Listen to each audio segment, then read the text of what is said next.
Good morning, everyone. Welcome to the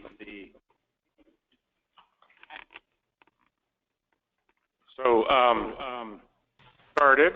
Just for everyone. The bathroom look all down to your right. Use those. Please help yourself. Please sign in on the attendance. If you have not done so, raise your hand and Cindy get signed up. We do have our webinar going, so all lines right now are muted. Press star two.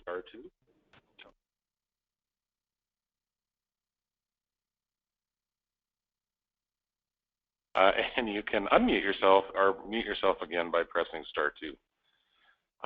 We do accept public comments. Our questions will be accepted by typing into the webinar, as well as by unmuting your phone and telephone. On the conference call, if you would mind, if you're on the conference call, if you would send your name, contact info to loving@p.gov. If you are providing, because this is audio and that is please come to a microphone, and when you address the board, please state your organization that you're representing.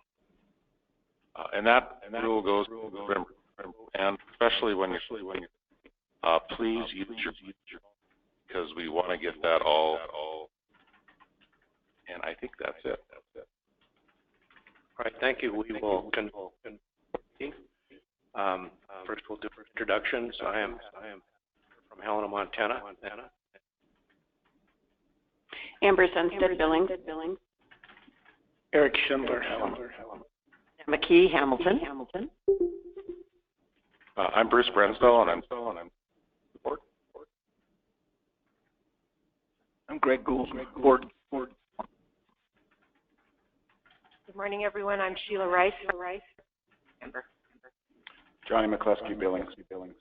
Bob Gochi, Ronan, Montana. Thank you. This is the time that we provide an opportunity comments on public matter that is not and that's within our jurisdiction.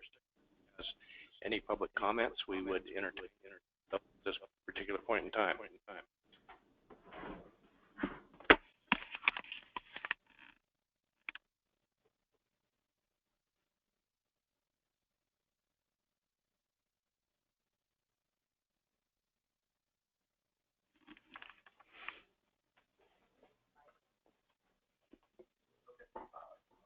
Okay. There we go. All right. Breaking the ice. Good morning. Alex Burkhalter from Housing. You know me, and I just wanted to give you guys a quick landing project that you in January this year. Boards to show you is what we were in January of this year. Architect's rendering. We're very excited about that project, Tyler. Just 5 short months. In the middle of June, this shot was taken about 10 days after construction.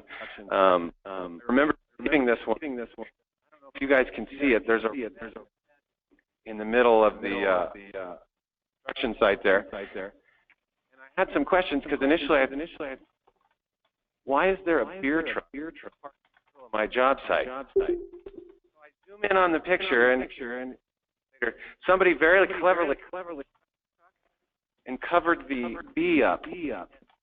So the crew had called themselves. It was the concrete guy. So anyway, what we're really show you is the third one.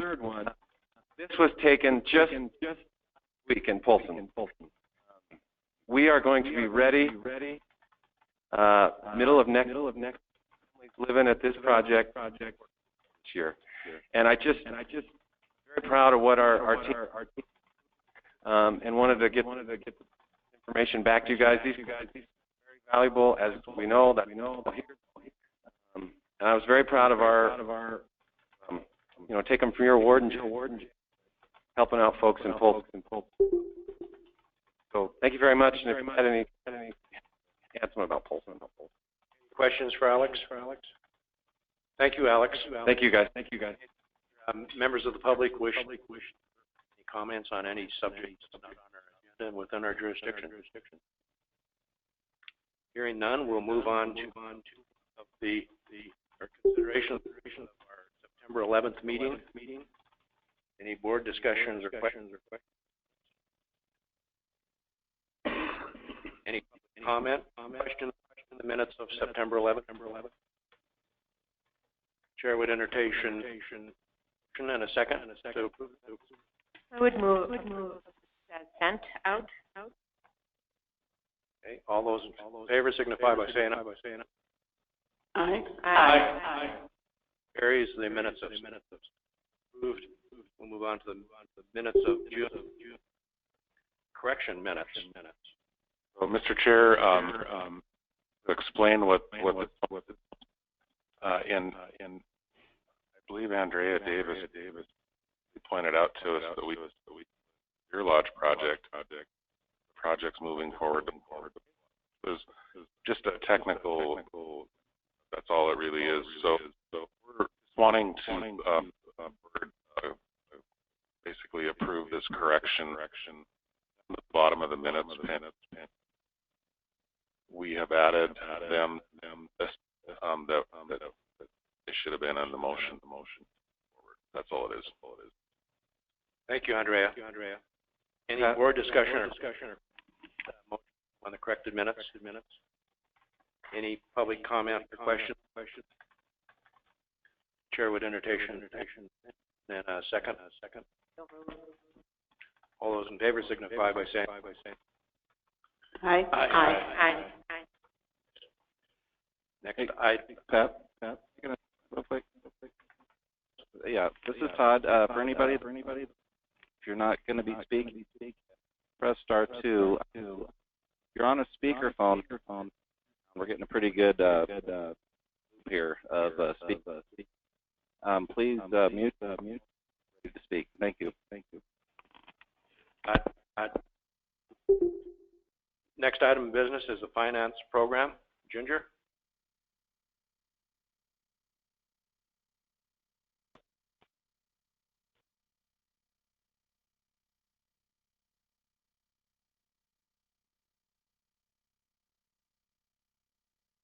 Ginger, before you get going, I was just reminded that I didn't offer the audience an opportunity to introduce themselves, so maybe we can do that before you go ahead. Thank you. Mike is coming. Hey, my name's Tyler, and I work with Alex over here for a developer called Housing Solutions. Shane Walk, Mountain Plains Equity Group. I'm Don Sturhan with Mountain Plains Equity Group. We're a tax credit syndicator based in Billings.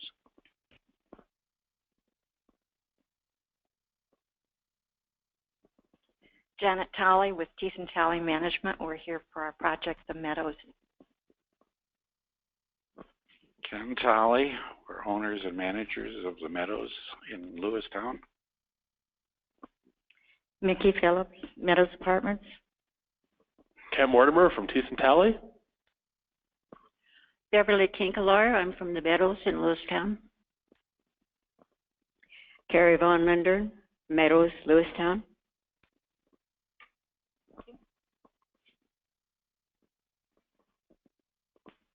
We're Kathy and Bill Bauman, owners of the Heights Senior Property.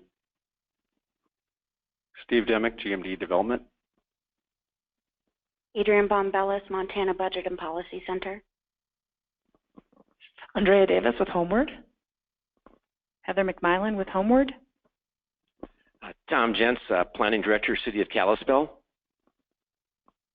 Eileen Pecars, Rural Community Assistance Corporation for Courtyard Apartments. Marnie McCleary, Community Action Partnership of Northwest Montana, here on behalf of Courtyard Apartments. Holly Wagner, Community Action Partnership of Northwest Montana for the Courtyard Apartment. Alex Burkhalter, Housing Solutions. Tim Howard Jr., Howard Construction. Tim Howard Senior, Howard Construction. Good morning. Ravonda Stordahl, Butte, Public Housing Authority. Dory Screwford, Butte Suburban Office of Community Development. Becky Brandborg, Echo Enterprises out of Helena. Logan Anderson, Consultant for GL Development. Gene Luer with GL Development in Helena. Nick Monsonic from Luxon and Murfitt. I'm counsel for the board. Madeline Gregg, Thomas Development Company. Andrew Shank, Thomas Development Company. Michelle Landay, Thomas Development Company. Tom Manschreck, Thomas Development.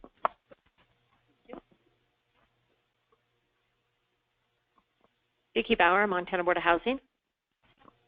Mary Bear, Montana Board of Housing. Stacy Collette, Montana Housing.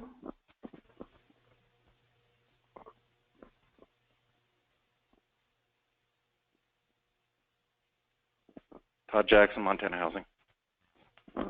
Penny Cope, Montana Board of Housing. Paula Loving, Montana Board of Housing. And Cindy Maxwell, Montana Board of Housing. Thank you, everyone. I apologize for missing that. I have this detailed agenda script here that I'm supposed to follow. And I told Bruce when I first got here, I said, I better study this so I don't miss something like I did last time. And apparently it's not detailed enough. All right, Ginger, go ahead.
Are there any questions or comments from the board on the finance program?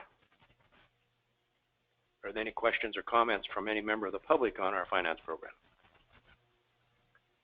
There are none, so thank you, Ginger. We'll move on to the home ownership program.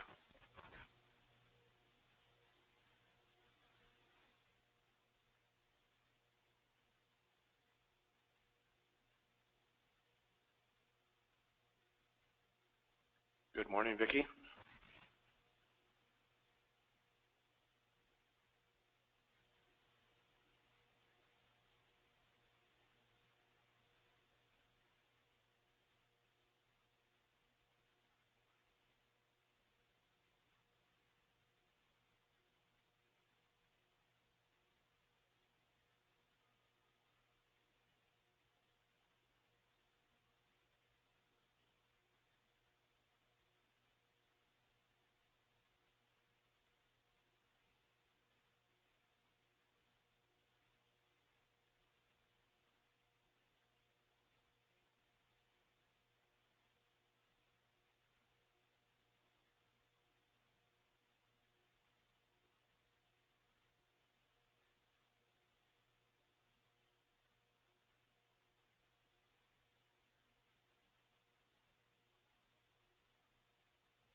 that each of these bonds after December 31st, because the tax-exempt bonds issued after December 31st may become retroactively taxable if the House version of the bill becomes law in 2018. Not be able to get a clean tax opinion on any issues going forward.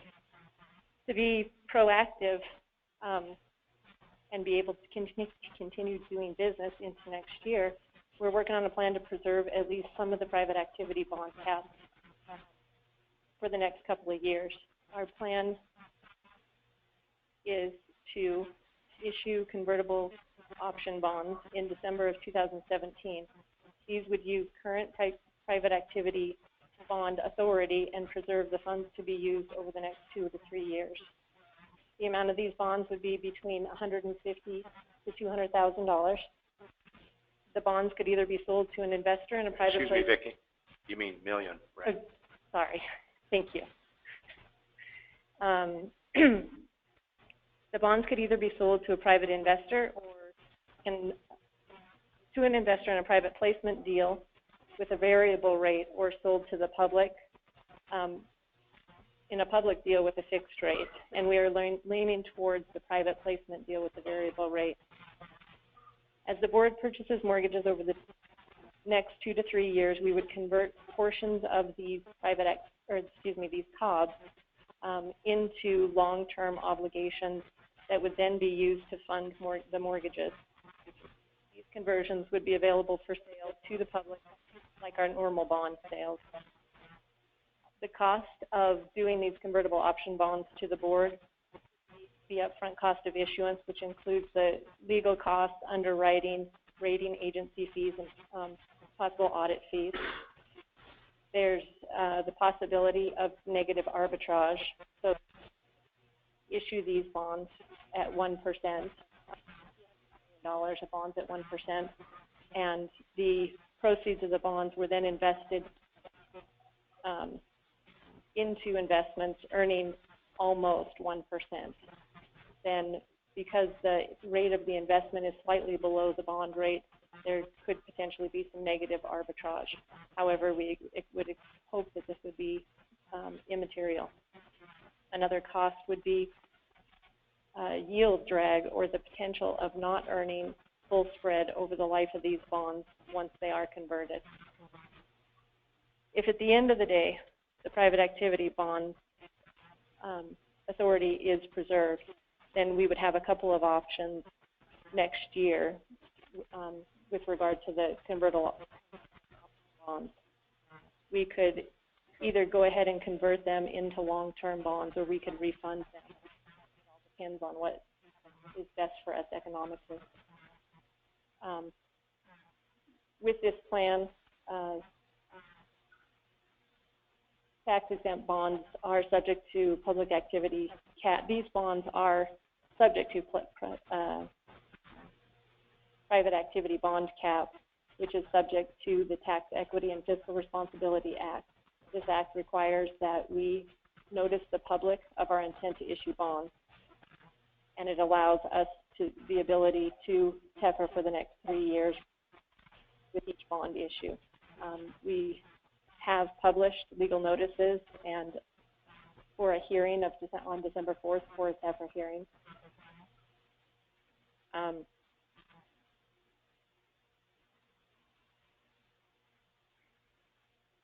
So attached, or handed out this morning, was a bond resolution for $200 million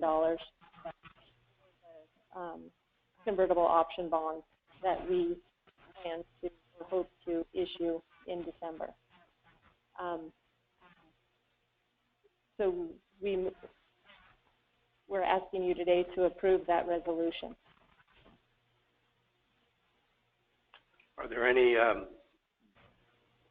comments or questions? Bruce, do you have something you want to add? I just want to make sure and clarify, the resolution that's in your packet has actually been revised. So the resolution we're asking you to approve is the one that is on was on the top of your folders this morning. And the change from the first version is it allows us the option to do not only fixed rate but variable rate COBs. So that's an important distinction because right now it really is looking like the variable rate option might be the best for us. I also wanted to ask if Mina or John were on the phone and if they had anything to add.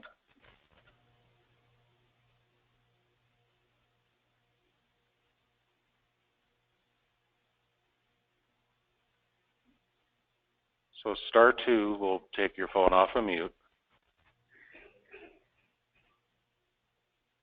Okay, thank you. Can you hear me now? I can hear you. There. Okay, great. This is Mina Chu with RBC Capital Markets.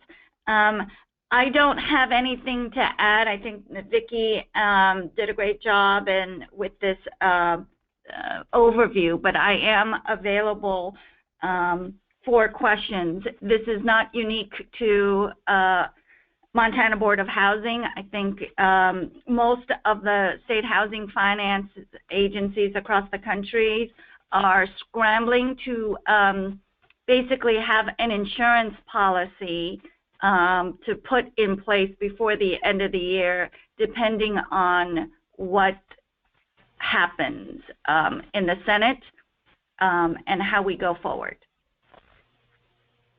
And this is John Wagner, and I would pretty much second what Mina said. For your information, this resolution is your usual form of resolution. It simply also authorizes the bonds to be in convertible option bonds with tender rights, or as Bruce said, floating rate bonds. We just wanted to clarify that. And as Mina said, pretty much everybody's doing it. We work with 24 of the state housing agencies as bond counsel or tax counsel. And as of right now, every one of them is doing a COB like this, except Wyoming in their board meetings next week, and they expect to authorize theirs next week. So you are right with the pack of everybody else. Thank you, Mina and John. Are there any questions or comments from members of the board of Vicki, Mina, or John? Bruce? So I have just one more. As of Friday, we were talking about the investment policy, and as I understand the way it stands, we're able to kind of function within that policy as written right now. So we really don't need any adjustment in that respect. And I'm kind of looking at Vicki, but maybe wanting Mina or John to weigh in too. Vicki, you want to answer first? No, go ahead. This is John Wagner. At Bruce's request, we did look at the investment policy, and your indentures have restrictions on what you can invest in addition to your state laws. And Bruce's question was whether or not you can invest in instruments that have floating interest rates. And the answer is yes, you can clearly do that. The indentures and your policy really are most concerned about the credit quality of the company or bank that you are investing in, and generally it requires collateralization of investments like CDs and stuff like that. And I think that's what Bruce's questions more went to, but you definitely can invest in floating rate investments as long as they're very highly rated investments. Is that what you're looking for, Bruce? Yes, that is, John. And then just on Mina's side, I mean, had we, or maybe Ginger, we had asked our trustee about possible investment options, and had we heard back from them yet? This is Ginger, and I did send a question to them, and I haven't been able to get into my email this morning yet. So no, I do not have a response from them yet. Okay, I just wanted to make sure. And as you can all tell, this stuff is kind of happening like right now. So I apologize for asking yeah, and questions. Bruce, may I ask, Mr. Chairman, may I ask Bruce, what other potential pitfalls are out there that ought to be on the table today, or are there any? You know, Jeanette, I don't know that there are. I think pretty much everything Vicki's talked about. You know, as far as the convertible option bonds, you know, it clearly, isn't a great option, but it's kind of our only option. And to be honest with you, if we come into December and it all shakes out and they don't exclude all this stuff out of the tax code, then we won't issue these because it wouldn't be a good thing for us to do. But if they don't have it figured out and it goes past year end, to be honest with you, we really just don't have a choice because we can't take the risk that we get into sometime next year and they eliminate the authority and we are just high and dry. So I think that's kind of where we're at. Another clarification on the TEFRA. If you notice the TEFRA in the paper, it included the single family, but it also has included 4 multifamily projects that could potentially be affected by this. So it's the Niemont Manor in Glasgow, which they're not looking at doing a bond deal by the end of the year. Rockcrest, what you approved before, and then possibly if you approve the projects today, Heights Senior and Copper Ridge, they might come into play too. I just wanted to clarify that. Here. Thank you. Mary? I just wanted to clarify, most of the people in the room here are the bonds that they're talking about are used to purchase single-family loans through the homeownership program. Thank you, Mary. Are there any other comments or questions from members of the board? Mr. Chair, I would move approval of Resolution 17-1120-SFO2. Second. Okay, it's been moved and seconded. Is there any further board discussion or questions? Are there questions or comments from members of the public on the motion? Hearing none, all those in favor of the motion signify by saying aye. Aye. Aye. Motion carries. Vicki, before you move on, I'm reminded again that I deviated from the script. Would those individuals who are on the phone please identify themselves for the record, please? Thank you. This is Mina Chu with RBC Capital Markets. And this is John Wagner with QTAC Rock. Laura Bland and Shauna Rao from Mountain Plains Equity Group. Hi, this is Maureen Rude from NeighborWorks. Kelly Guerrilla, Montana Board of Housing. This is Sandy Youngbauer with Fergus County. Holly Phelps with the City of Lewistown.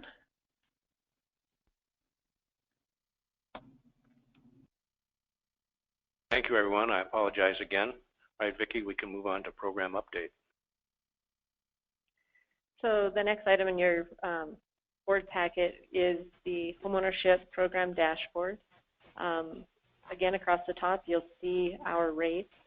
This is through the month of October and where we were sitting as compared to the market rate and the Treasury and Fannie Mae 30-year rate. For the loan programs, you can see we did, in the month of October, had 21 reservations for $3.3 million in the 2017 B series. That brings the total loan count, whether purchased or reserved, to 126 and 21 million. And that was as of the end of October. We're now down to about a $6 million balance in that issue. We didn't have any 80% combined loans come in, but we did have 2 VHLP loans and 14 mortgage credit certificates were requested. The Score Advantage, which is our amortizing down payment assistance program, we continue to get reservations in that program, and we had 4 in the month of October. Our MBOH Plus, which is our 0% deferred program, we had 12 of those loans come in. We had a couple of 2 set-aside loans and had a habitat that was reserved. Below that, you can see the disbursement of FHA, RDVA, and non-insured loans and how they're sitting in our portfolio, either by loan number of loans or dollar amount. on the next page, you'll see our delinquency rates for September compared to August and also compared to September of last year, and how they compare to the Montana regional and national delinquency and foreclosure rates. And then for our lender outreach, Charlie went to Glendive in the month of September, and he stopped along and visited many of our partners along the way. Julie was in Bozeman at the MACO annual conference, and she squeezed in some lender visits in conjunction with that, as well as the Montana League of Cities and Towns up in Great Falls, where she also visited a few of our lenders there. Next in the packet is the set-aside report, and this is just a little bit more detail of the set-asides that we currently have in our programs and their utilization. Following that is our MCC report, which compares months and years of MCC activity. And so if the board has any questions on any of that information, I'd be more than happy to answer them. Otherwise, that concludes my homeownership update. Thank you, Vicki. Are there any questions or comments from members of the board? Vicki, this is Johnny. Mm-hmm. On that 80-20 program, Mm-hmm. why do you think there was no reservations on that program? You know, I don't know that. I know that that program can also be paired with Fannie Mae, the Home Ready program, and I don't know that that program in general has gotten a lot of has had a lot of activity with either of those options for first mortgages in the program. The interest rate is not the same for our program. It's up at around 4%. It kind of goes between 4 and 4.25%, and then the second rate is set by neighbor work on that for the 20%. Any other questions or comments from members of the board? Any questions or comments from member of the public? Thank you, Vicki. And then Mary Palkovich, she was not able to make it to the meeting today. She has some staff outages, and so she did ask me to just kind of cover the mortgage servicing program dashboard that she has in the board packet. So we're moving on to the next agenda item, the mortgage servicing program, and Vicki, you're carrying the ball for Mary. Okay, thank you. Thank you. So on Mary's dashboard, you will see at the end of October, they were servicing a total of 4,634 loans. 4,329 of those were MBOH loans. 289 were Board of Investment loans, and they were servicing 16 multifamily loans. Principal balance in total that they're servicing is $430,148,830. They were carrying an escrow balance of just over $6.2 million and a lost draft balance of $654,000. The number of delinquent loans 60 days plus was 192. Foreclosure sales in the month of October, they had 2 of them. Foreclosure total for the year was 33.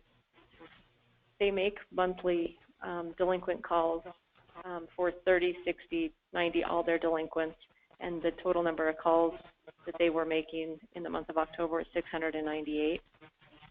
They had 743 loans where they charged late fees, and the late fee balance that they charged was just over $20,000. Down on the bottom, under their loss mitigation stats, they had reviewed 11 financial packets for assistance. They were servicing 28 repayment and forbearance plans.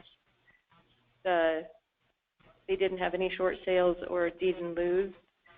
They have 34 loans that they're working on HAMP, either partial claims or modifications on. They have 11 properties that they're currently doing preservation on. There's 6 properties that they have actually gone to foreclosure sale and that they hold in the, as real estate owned, and they're servicing 21 bankruptcies. If you have any questions, I can make an attempt to answer them. Thank you. Any questions or comments from members of the board? Any questions or comments from member of the public? Thank you, Vicki. You did an outstanding job. Mr. Chairman, just one, and it's probably better for Mary, but the portfolio is pretty static right now. Is that an accurate observation? It is. I mean, was it our intent to grow it more? And if so, what are the challenges to doing that? I think our biggest challenge to doing that right now is that we still have a number of loans that have higher interest rates than what the market rate is. And so although we continue to purchase and our purchase activity continues to inch up slightly, we continue to get payoffs, a large number of payoffs. And they're pretty much neck and neck. We see the portfolio differ maybe 5 to 10 loans, and sometimes we go up and sometimes we go down. Thank you. Mm-hmm. Thank you. Any further questions or comments? Hearing none, we'll move on to the operations program. Thank you, Vicki.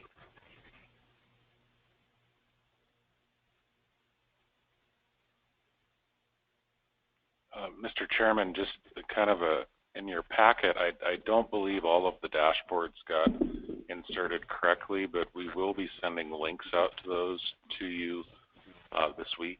But Stacy will go over any information anyways. So. Good morning, Chairman Melby, distinguished members of the board. Thank you. My name is Stacy Collette. I'm the Executive Operations Manager at Montana Housing. This morning, I'm going to talk to you a little bit from the side about, from our dashboard. From a staffing perspective, we have one vacancy in the tax credit arena, which is we are in the process of recruiting for.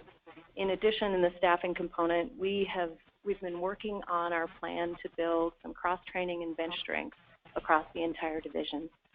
And we've had an opportunity, due to some temporary absences, to create those staffing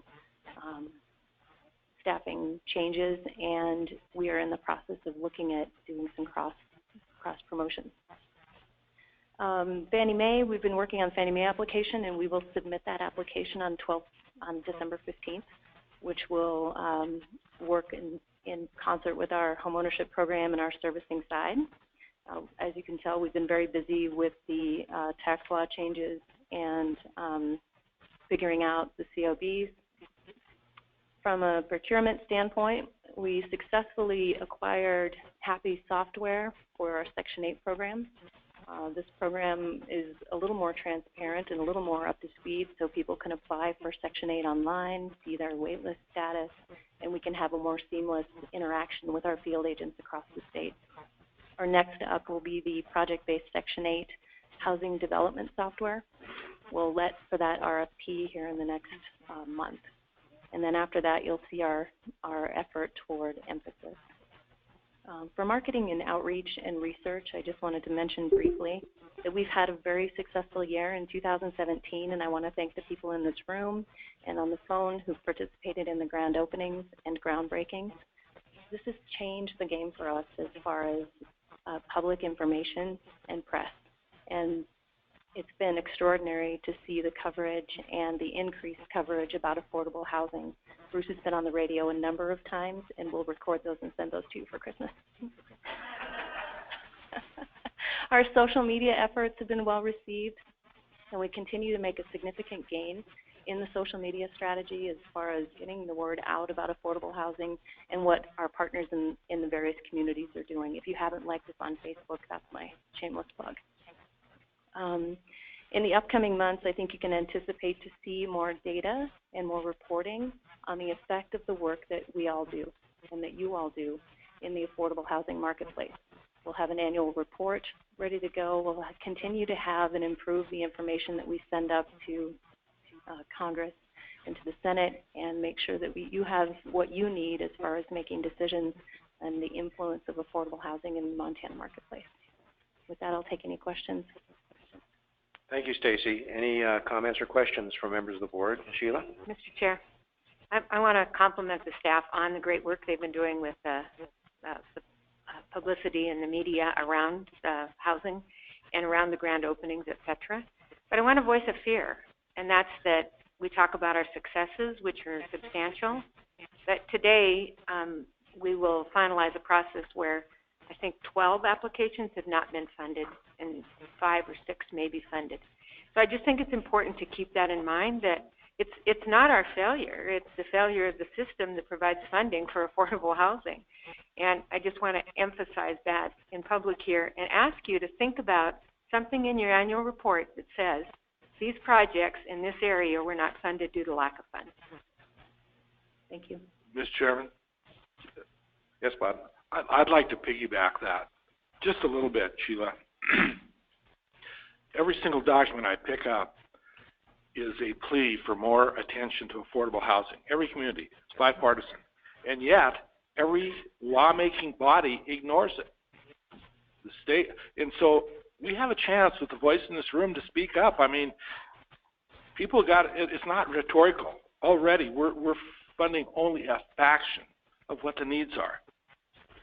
And if we get rid of the kinds of solution like the low-income housing tax credit has provided, it needs to grow, not retract.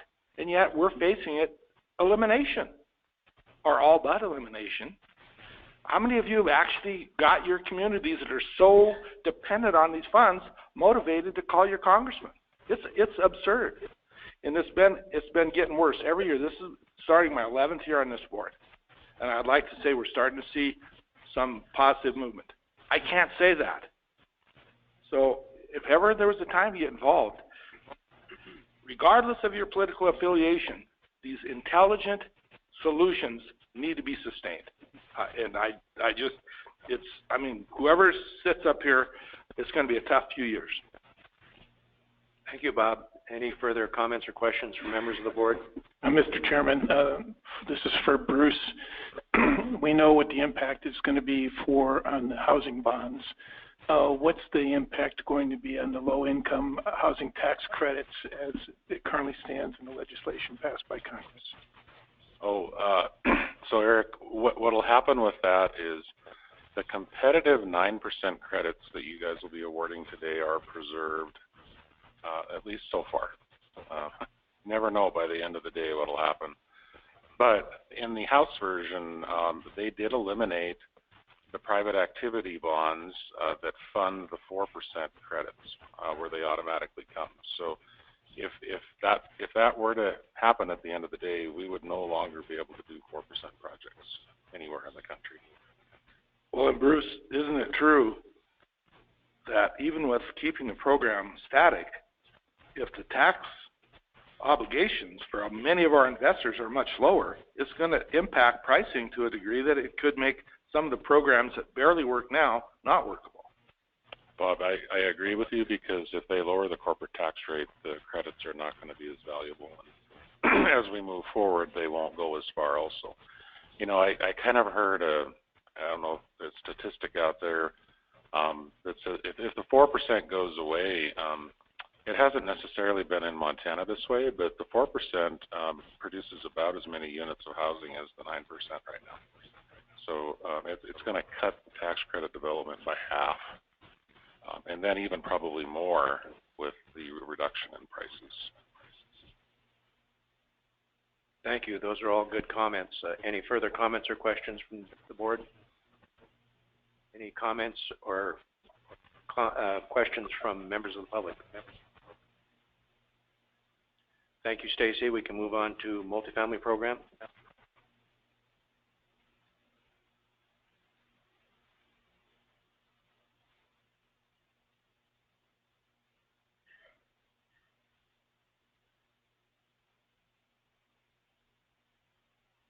So Mary, we're going to do the first part of your agendas, and then before we get into tax credits, I think we'll take a break just so folks can get all loosened up and ready for that.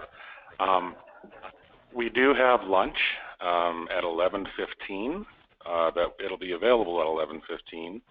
We'll kind of see where we're at in our agenda here, but I just wanted to, invite folks to have some lunch before you take off. So we'll go from there.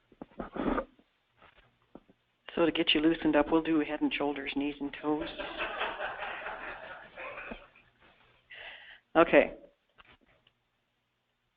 So I believe the first thing that we have is the extensions for Roosevelt Villa and Rock Crest. Good morning, guys. Pat, sorry. Good morning, Mary. So both of these projects are requesting extensions of the 10% carryover requirement. You'll remember that we did this a year ago for several projects that were involved with federal funding. The letters from the developers are included in your packet. And the extension for, I thought I had that in. Mary, it's in the memo. 90 days. Yeah, I tried to summarize it in the memo, right? So Rockcrest is working through annexation issues and plans on having ownership late December and is requesting a January 2nd, 2018 extension. Staff recommends allowing 90 days. Roosevelt Villas is waiting on funding approval from Home and the Housing Trust Fund and is requesting a June 1, 2018 extension. And staff recommends the approval of the and the proposal, I think, if when we get to the motion, that could be your motion right there. Thank you. Do the project developers have any comments regarding this request?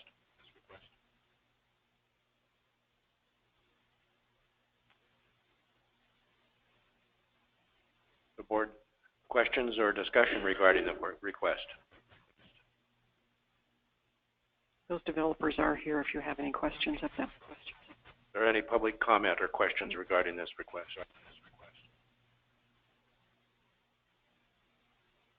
Chair would entertain a motion and a second on this second. Pat. Oh, I'm sorry. Hi, Gene. Thanks, Mr. Chairman. From the Roosevelt Villas perspective, we've submitted the grant applications anticipated and required on June 8th, and we've just not yet heard back from the department. A substantial portion of the funding for the project is both Home and Housing Trust Fund money. An advantage to that for tax credits is that you can do larger projects with less tax credits because you bring a lot of federal money to it.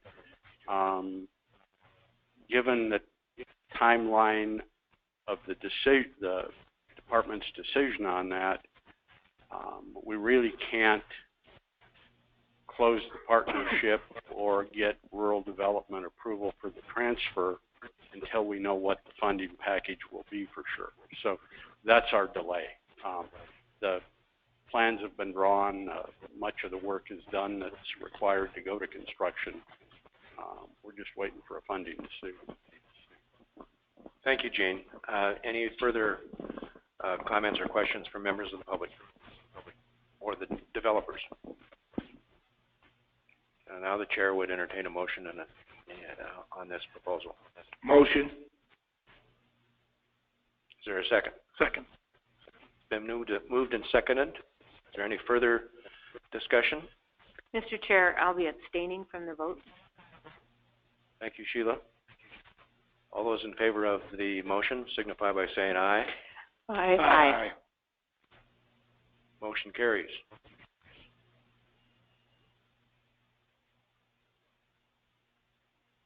We want to talk about the inducement agreements. Yes. So in the past, the board has approved all inducement resolutions separately. It is allowable for the board to Mary, why don't you explain what or maybe that's what you're doing, I'm sorry.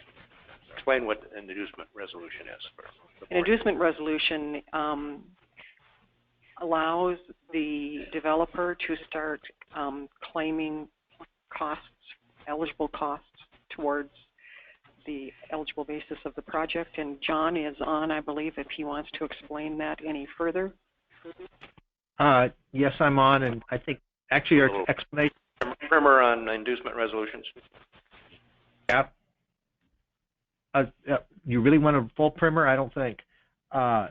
What it boils down to is that the borrower cannot finance expenses with bond proceeds, except to the extent you guys have passed an inducement resolution. That's only expenses incurred after the inducement resolution. But it's not binding on the board to ever issue the bonds, and that's a very important aspect of it. And I think what Mary was going to say is that the tax code permits the board to delegate the authority to the executive director to make that tax inducement or take that tax inducement action. So it doesn't always have to go to the board, because about half the time these projects never go through. Is that Thank you, John. right? Okay. Mr. Chair, what John said, and I really just do want to emphasize that the inducement does not bind the board in any way, shape, or form until you get to the actual bond resolution. This just allows that development to start accumulating the costs that then can be basically paid back through the sale or of an issuance of bonds. Thank you. Mary, anything additional on that from you? No, just that it would streamline the process. These things come up fairly quickly, so we've had to call a few board meetings in the past on the phone to try and take care of these. So, thank you. Are there any questions from the board or discussion matters? and there is an attached resolution number 171120 MF1. Should be in your board packet right behind this agenda item. Are there any comments or questions from members of the public? Chair would entertain a motion on the inducement resolution. Oh, I'm sorry. Sorry, Heather. Oh, that's okay. Heather again with Homeward. I just wanted to applaud the staff for proposing this. I'm assuming this will be supported. Another lens to look at this resolution with is the fact that I know it's streamlining the process, but we're all struggling with our crystal balls right now with tax reform. And so there's several projects that are a few years out potentially that may be coming in December and getting a bond inducement in case that is the trigger for being grandfathered in if some tax reform happens. There's a large project in Great Falls, potentially Missoula. So this resolution would help, at least in theory, we're hoping, get our foot in the door if anything were to happen at the end of 2017 with tax reform. So thank you. Thank you, Heather. Any further comments or questions from members of the public? Pat, so can you just bear with me for a second? I think I want to make sure we get our numbers right. That's the wrong resolution. Yeah, I thought it should be MF. It should be MF1, I thought. There's some more at the end. Yeah. Those are the other ones. Bruce? Was there a numbering thing that I messed up on? Yes, this is actually correct because we've had two resolutions this year. Okay, thank you. And so this is actually correct. The 03 is correct. The 03 is correct, and Okay. that is what you're approving. Thank you. I just wanted to make sure. Thank you. All right, Chair would entertain a motion on Resolution 171120 MF03. Mr. Chair, so moved. Second. Okay, it's been moved and seconded. Any further discussion on the resolution? Hearing none. All those in favor signify by saying aye. Aye. Aye. Motion carries. go to the program update. Okay. You have in your packet the multifamily and RAM program dashboard, which I forgot to change the date on. Sorry about that. On the bottom of that first page, you'll see that there shows several projects that have been awarded. I just want to update you on progress of projects that you have developed, those same developers before you now. So Valley Villas, Hamilton was awarded in 16. Those are placed in service. They're completed, ready to roll. North Star, which is new construction, Valley Villas was rehab. North Star in Wolf Point is near completion. They expect placed in service in December. And when I'm saying placed in service, they're getting their certificate of occupancy, so it's legal to move people in. Those are issued by the jurisdiction. Little John's is placed in service and done. Polson Landing, which was awarded credits in 17, as Alex said earlier, plan to get their certificate of occupancy and be placed in service on December 15th. And just an update, Freedom's Path did close. They had a groundbreaking scheduled in November for the 15th, but that did not happen. So they have not yet started the project. And those are 16 credits.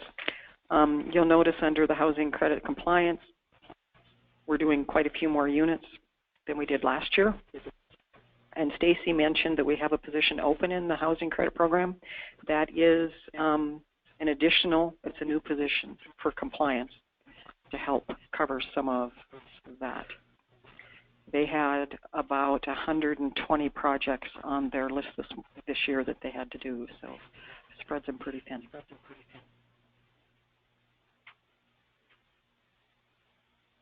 And then you'll see you have an additional form in there that is the 2017 audit schedule. These are updated from your October one, and it shows we did get, excuse me, that's the wrong one. Go on to the next one. It's smaller, and you see that there's an owner category in there so that you know we took that out a while back for some reason, not sure why, but it gives you the names of the owners. Most of them are a name that you may recognize.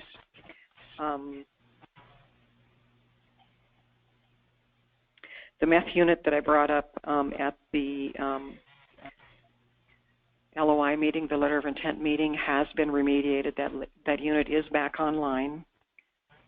They will lose credits, though, on that unit for a year, most likely. That's up to the IRS, but it crossed over the end of the year, and that is one of the things that will cause a recapture of credit. Sunridge Point has had some serious, or a lot of outstanding issues. They just had a REAC and got a fairly low score. That's because they have HUD funds in there also.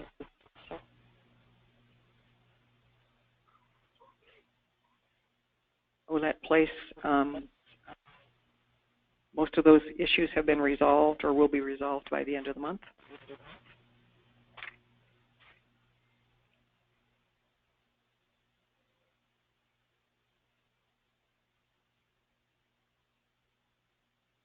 You'll notice that one or two of those say that there was a late fee.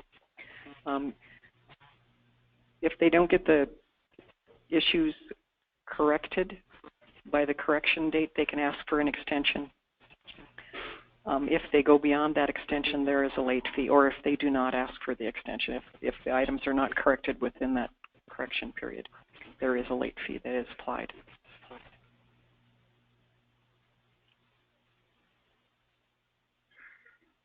Any questions on those?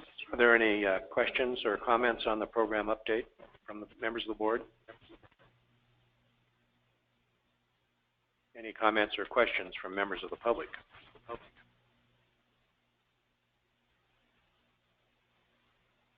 Hearing none, thank you, Mary. With that, we'll take a break till about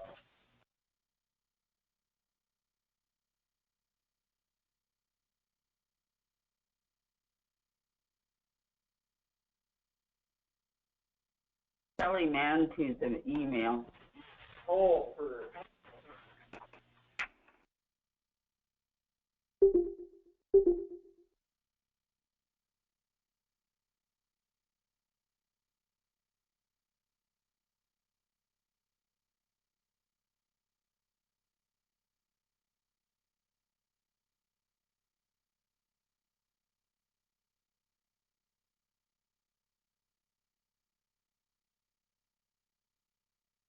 Okay, so can you hear me now?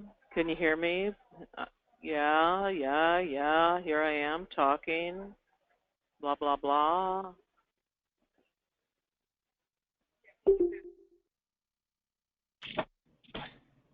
We can hear you now.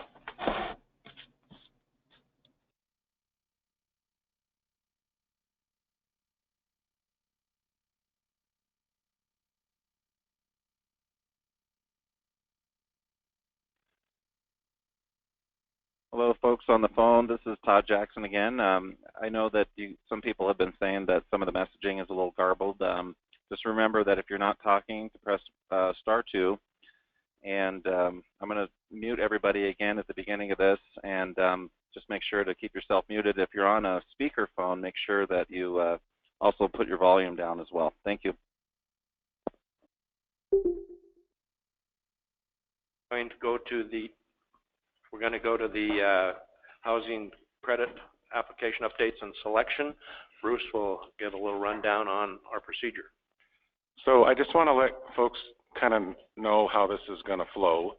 At the beginning here, if anyone has public comment on any of the projects, and we do this little section in case someone needed to get on the road to get home or had a meeting or a conflict, you're welcome to do public comment right away.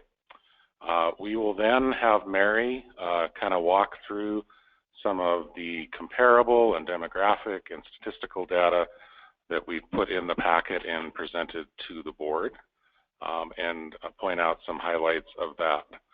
We will then go into a part where we'll walk through each project in the order that we have them on the sheet. And each project will have a chance, well, first Mary will give any comments that she might have and a little update, and I think some pictures of sites for each project. We will then allow the project or the developer itself to update the board on anything new or anything that's changed. We'd really ask that you not, just present again the same stuff to us. We've already heard it. But if there have been changes or if there's requests, this would be the time to do that. We will allow a public comment again on each project during that time. So if you're here and want to comment, that is your time. And then the board can ask any questions. After that, we will again allow public comment on any project that was that's on the slate. And then the board can ask any remaining questions. So then, after all of that is done, the board will kind of go into an executive action process. What we're going to do is each board member is going to, based on the notes and things that they have on the worksheet that we provided them, and according to their standards of selection, each member is going to have a chance to identify their top 4 projects. We will allow members to change those top 4 projects based on the discussion at hand during that time. And from that process, the intention is to develop a slate of projects that would move forward, and we would do a motion on the slate to approve. If we can't kind of come to a consensus during the discussion, we will make a motion on a slate, and then we will develop that final slate by amendments. After that is done, we will develop a slate of the remaining projects in priority order, and then we will finalize that motion to finish it up. So that's kind of how it's going to work. If there's any questions, I'd be happy to try to answer them. Mr. Chair. Bruce, help me with the rural set-aside. It appears to me that we have one project that meets the rural set-aside guidelines. So does that, so that's like a gimme to me. Tell me if it's not. No, the way we have it, this is a little bit of Mary's information, but I'm just going to jump in.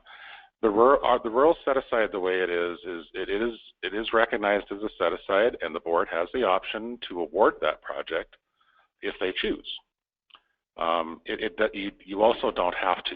You can not award that project at all, or you can wait and award it within the general round. So the way the set-aside kind of works is because it's a smaller project, we do kind of present that on its own, so you have a chance to realize that it is a smaller project in a rural area, but you have full flexibility to award it or not at any point.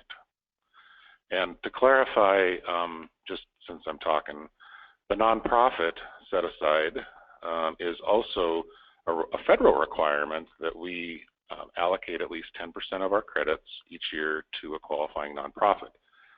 We don't necessarily pick a nonprofit project and award it separately. What we do though is we make sure at least out of the projects awarded that 10% of the credits have been awarded to a nonprofit. So that's how that works too.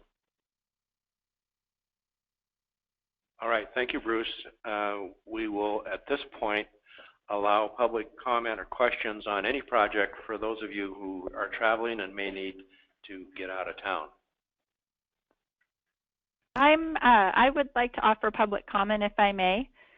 My name is Jessie. Hi, my name is Jessie Walters. I'm the Executive Director from the Flathead Building Association in Kalispell.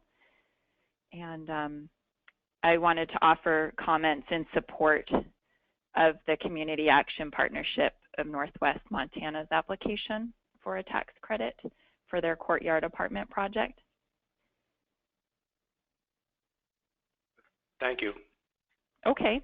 Yeah, we have a good relationship with the Community Action Partnership, and we've worked closely with them recently as our community, Kalispell and Whitefish and other towns, have been undergoing planning for affordable housing. And we, from the Building Association, feel that their Courtyard apartments are providing an important component of affordable housing in our community. And we feel that their project is a good one, it's a strong one, and we feel that it's important to make the needed additions and improvements on that facility so that it may continue to be a healthy and safe and affordable place for those in our community to live. So we wanted to, from the Building Association here in Kalispell, we wanted to support their application wholeheartedly. Thank you. Great, thank you. Are there further members of the public that need to offer their comments at this point? Mary, you can proceed. Thank you. Excuse me. Before we start this, I just want to thank Bruce publicly for all the help he has given me on this. I don't know if everybody knows, but Kelly went on maternity leave on the 25th of September. The applications hit on the 5th. So Bruce really stepped up and learned his old job over again, and he did a lot of the work on this. So thank you very much. We made him really happy though, because he loves to work in spreadsheets and play with things. So there was a good side of that too. But thank you very much for what you did. Thank you. I really did enjoy it, but the problem is I can maybe take some of the credit, but I also have to take the blame for some of the errors that might be coming up here. You know what? No matter how hard we work on this stuff and how many times we review it, we do make mistakes, and so we apologize for those, but thanks for bringing them to our attention so we can fix them. Okay, so you board members, you do have before you some demographic stuff. You have a demographic sheet that shows geographic segment, population 2010, population 2016, etc. Number of 9% housing credit projects, total housing credit, 9% housing credit project units per city or county, 4% information, and percentages statewide. That one looks something like this, and there's 3 or 4 pages on that that show you different counties and areas. So Mary, with that one, I just would ask you guys to kind of look at that. This is the replacement of, we kind of retooled the old economic and demographic schedules we had and tried to target them a little bit more towards what we thought might be useful information for you. So, any comments on this information, how it's presented, or any additional information you'd like, we'd really appreciate those. And they can be today, or they can be tomorrow, or they can be, whenever you think of it. So. Okay, also on this, remember that some of the market areas where the market study has taken into account the information for the project are not necessarily on the city level or the county level, and I believe we tried to give you some information on that if it was a little different. But if you look at Jefferson County, for example, if somebody's doing a project in Whitehall, the information down there would be totally different than the whole county because of the Helena influence in northern Jefferson County. So it makes a big difference what area of that county they're in if it's a county that's impacted that way.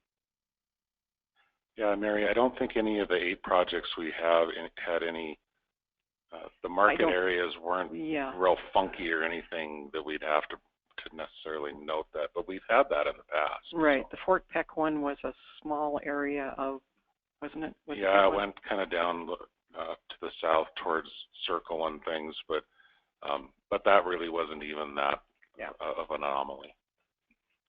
Then you have the pie chart that we've given you in the past for 9% credits, percentages by county, funded in the last 10 years, 9% projects only. And then you have one of those for 4% projects only. So the 9% one looks like this. The 4% one only has a few counties on it. It's up on the screen too. Okay. We have the list of all of the housing credit projects funded in the last 10 years. On the year they were funded, the county, the city, and the number of units, name of the project.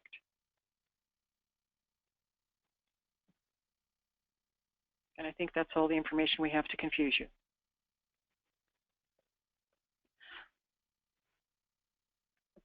Thank you, Mary. I guess we can move on then to the meat of the matter, which is the staff comments on projects. And we have, the staff has randomly selected these projects.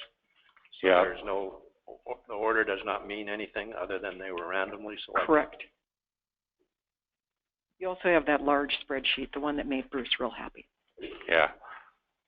It So gives you all kinds of information. A couple other things, Mary, we had included the compliance information again in your tax credit parts, so you can look at that. We've also, in the next section, have the proposed motions and the language that you can use as we get to that part of the agenda. Also, we have the award determination selection standard as a reminder. These are the things the board has said they will consider as part of their consideration. And then the worksheet that Chairman Melby helped us kind of come up with to kind of help board members keep their thoughts in order. So. Okay, and I also wanted to, on the back of the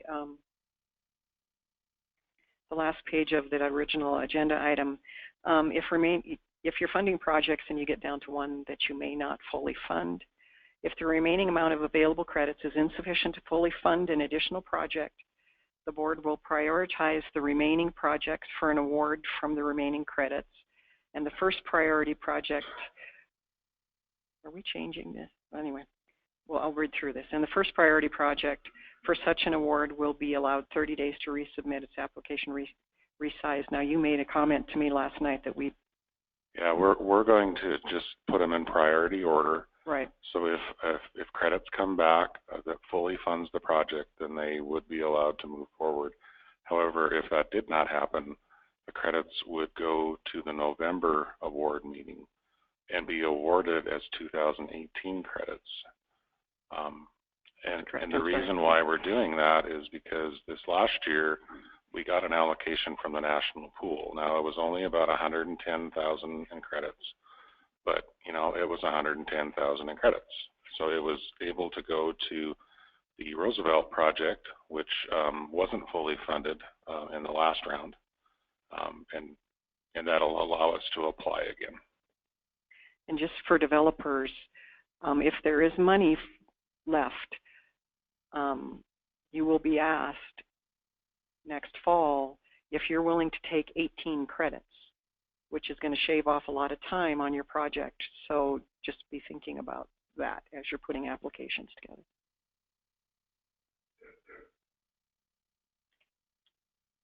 Okay. So Mary, the next thing in the packet, and I just wanted to bring this up because it's the summary of the projects, yeah, right there,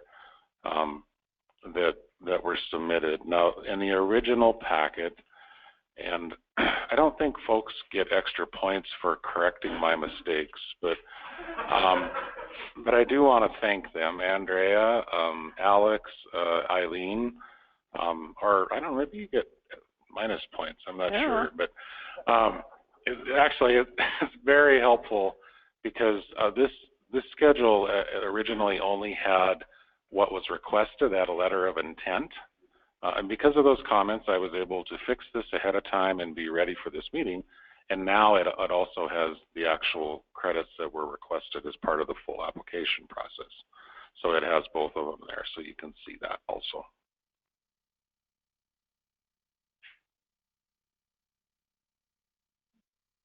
All right, Mary. Okay. So the first one is the Meadows. The developer is Tees and Tally. It's a for-profit, and it is. Mary, did we want to talk about the comparative sheet first before we get into the? So you have.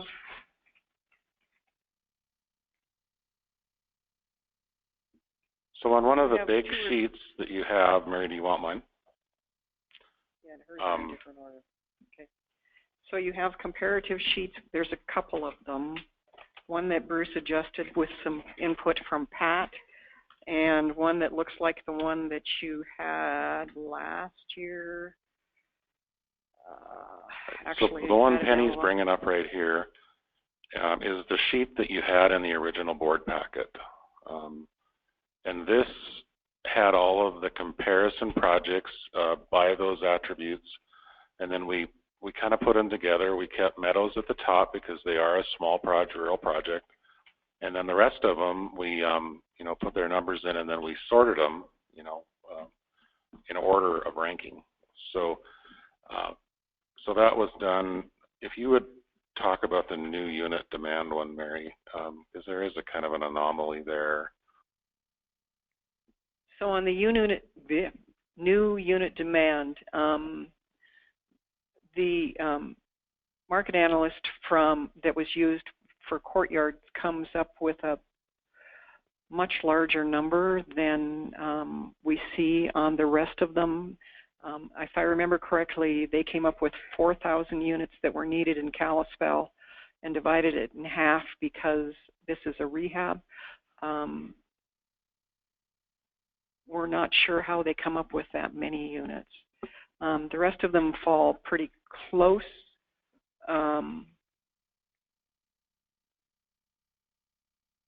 As you see that, but number of units that are needed is something that we particularly look at and use as a scoring item. Debt coverage ratios all run pretty close. We did do an additional calculation on those, and I'm going to let Bruce explain that. Yeah, the ones up here that are a bit kind of outside the boundaries, are the Courtyard, Fort Peck, and then Cottonwood to a small degree. But the one thing that these projects have in common is that They have very low loan amounts or no loan. Fort Peck does not carry a loan. If you could go back the other way, Penny. Yeah, there you go. And that kind of causes your debt coverage calculations to fluctuate a lot.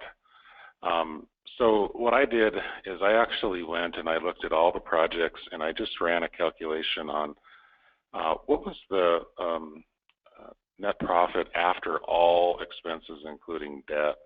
And all of the projects were kind of running right around at 10% above or 10 to 12% above. So they were, all in the really solid range, and they were all very financially sound as far as I could tell. So we really didn't have any concerns with these. I just wanted to explain kind of some of those anomalies in there. Okay, and then the cost per unit, we have that cap on there of $235, and so we wanted to bring those numbers to your attention. The next is the cost per square foot and the credits per square foot. The credits per square foot gives you an idea of the effectiveness of the credit in that particular project. And I wanted to talk about that one because the page right after this, we had a comment that with the credits per square foot, we were only using the square feet of the residential units and not the common space. And a comment was that we probably needed to also show the credits per square foot using residential and common space. So the next sheet down, next page down, Penny. No, next the page. Next page. That's okay. We right changed things on her, so she. Yeah. So that just shows that comparison when you include all of the common space also. And I think this is something we'll continue to do so you have an idea of each calculation. And then if you can go back up, Penny, to the other sheet, sorry. Yeah, to the second line. So again, this gives you an idea of the effectiveness of the credit for that particular project, how much is being used on that particular project. The next are the scores requested and the scores received. And construction start dates.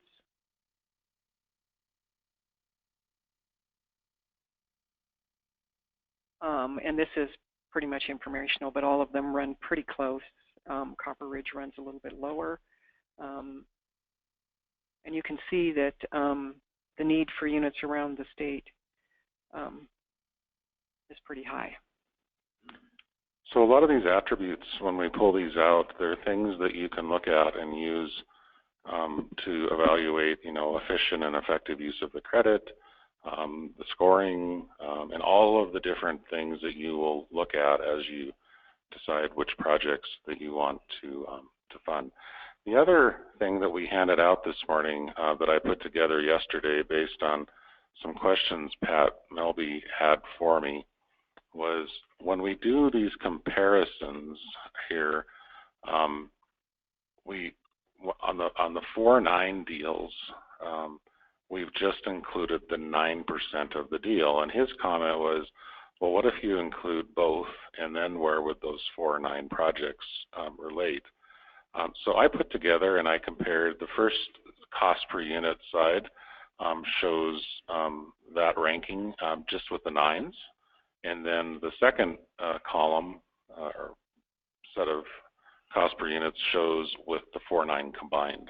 So it does make a little bit of difference because as you add that second part of the project in, I think you can see some of those efficiencies come to play. And I did that for cost per unit. I did it for cost per square foot. I did it for credits per square foot based on with the common space included, and then the percent paid by housing credits of the total project. So if you can just take a look at that and just kind of consider that, in your thoughts as we go through this. And then before I let Mary start on the project the specific projects, I wanted to just talk about this big, huge, wonderful spreadsheet that I made for you. And part of this, I wanted to walk through this just really quickly because I did have a couple of questions, and I figured if one person had the question, you know, several may. You know, I think the stuff at the top is fairly self-evident. The one thing I wanted to talk about under the unit numbers is we've got, just for example, for each type of unit, we've got 40%, 50% home, 50%, 60% home, and then 60%. And someone just asked, what the heck does that mean? And really what it is projects that have home money, the rents for the home units may be different if those rents are lower than tax credit rents. If they are higher than tax credit rents, we won't allow them to use that higher rent. They'll have to use the tax credit rent. But what you're really just kind of seeing here, and a good example, I think, is Courtyard that has home money. You can see they have home targeted units. They actually don't, but it's a good example to explain. Remember, it's the 811 units that got put in there, not the home units. Oh, but anyway, okay. But it is a good explanation. The next thing is the square footage. So if you're wanting to see how the square footage in each project, yeah, right there, Penny. Well, you're jumping too far down. You got the square footage, so you can kind of see how each project is split up on square footage. You then have your unit rents, so you can see the rents that are being charged. You know, we kind of just go through the whole calculation on expenses and show you kind of what kind of expenses the project is going to be claiming. We then list out the financing sources. Under some of those, on the others, you know, those aren't fully there, but we could go get that information if you needed. We talk about the return on the sale of credits. So this is a good one to look at on kind of what they're getting as a return on the sale of that. We look at their debt coverage ratio and calculate that for you. Now we get into the project costs and the breakdowns on that. If their costs do not match their sources, then that's a problem, and they all do. So that's a very nice thing to happen. Now we get into your project cost limitations and where those come in, and all the projects did meet those requirements. And then we kind of start getting into some of this comparable stuff that we had on the other sheet, but by project it lists them out on a per unit and square foot calculation. We look at who's paying utilities. We look at some of the market information that was provided, and then we get into the evaluation scoring. So, you know, there's a lot of information here, but really if you come down and have a question about one of these projects. Oh, the other thing I wanted to mention is the 4 nines. So this is a place where you can actually go look and see. We show you the 9% side, the 4% side, and then what the project would look like combined. Legally, they are absolutely separate, 2 separate projects, but because board members have said they'd like to kind of see what the total effect of, you know, these 2 projects would be together, we present them combined also. So if there's any questions on that, just let me know. And we did not do scoring on the combined project. We did them separately because the scoring on the combined doesn't mean anything. Right, because we don't award anything on that basis. So we just did those on the 9 and the 4. And also on the rents, just so you know, we mentioned the home. Home has different limitations than the tax credit program does, and income limits. And if a project has project-based assistance, that they can end up higher than what the tax credit rent limit is. And so you'll see some of them that might be a little higher than others. So just an explanation there. Okay, so again, I think, are we ready? The Meadows. The developer is T. Centali. It's a 4 project. That one is in the small project pool. The credit ask is $3,200,000. It is an elderly 62 plus. It is project-based Section 8 assisted. All of the units have rental assistance. And it is acquisition rehab. Do we have comments from the developer, or did you?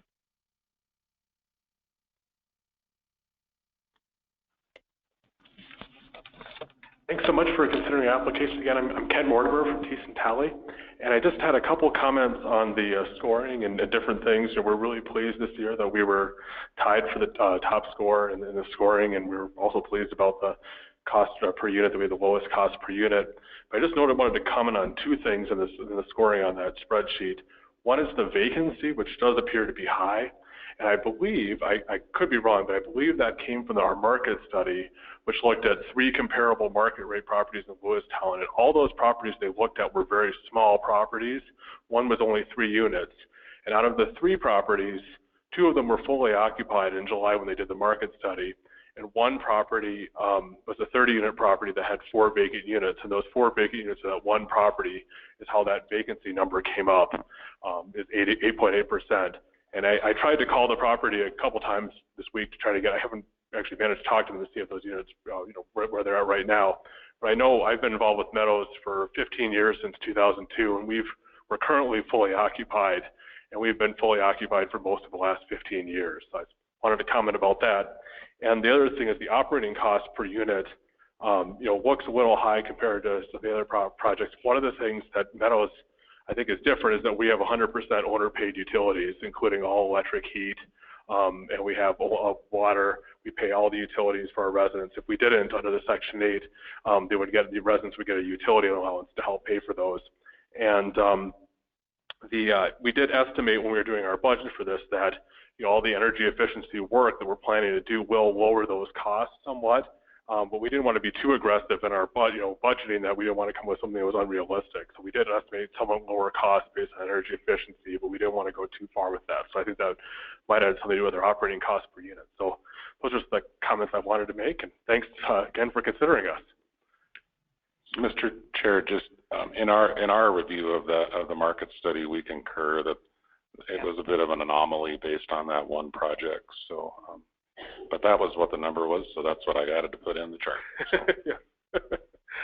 And that is the reason, that is the reason why we put that utility allowance, owner paid or tenant paid, so that you know that if the owner's paying it, those operating expenses are going to be quite a bit higher. Mr. Chairman, I have a question for the developer. So we're looking at your rent prices, and then looking at the market rents. Where did the market rent prices come from? Is that from those comparables that you had looked at? I believe so. I think that was done through the market study. Our rents that were set for Section 8 are based on comparability, and they have been for, I think, 10 years now. That we have a different study done that looks at a rent comparability study of other properties, and that comes up with our rents to be comparable, and that's done once every 5 years. And we just had another one done this year, and it came up with rents that were almost the same as the rents we already had. I think they were slightly lower on one unit size, but it was came up with the same rents. But our rents are set based on comparable rents.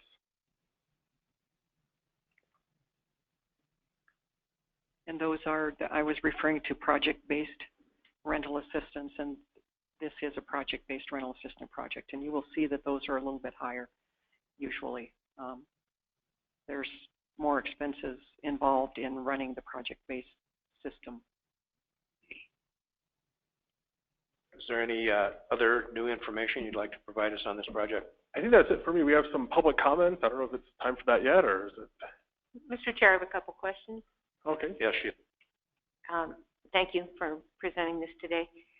So it sounds like Thiessen Talley has been involved in managing this, but not owning it. Is that correct? No, we're also the owners as well. They've owned it since, I think, 1983, and then we took over the management in 2002. We had outside management companies until 2002, but it's the same owners as managers. So bear with me while I walk through my many sheets of paper. Bruce did a really good job on this spreadsheet.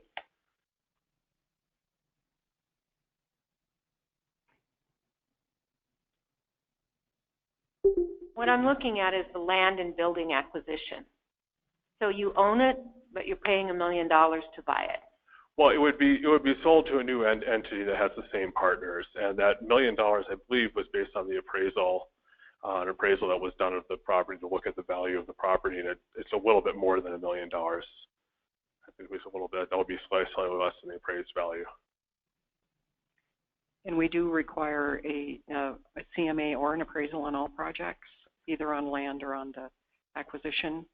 A new entity has to be formed for a tax credit award. So for them to be able to own that, they sell that to them. So let me back into then. So some entity gets $1 million from this sale, and who is that entity? It would be the current partnership that owns the property, Meadows Investors Limited Partners, and there's three really general three partners. Actually, just that are in the partnership. Thank you.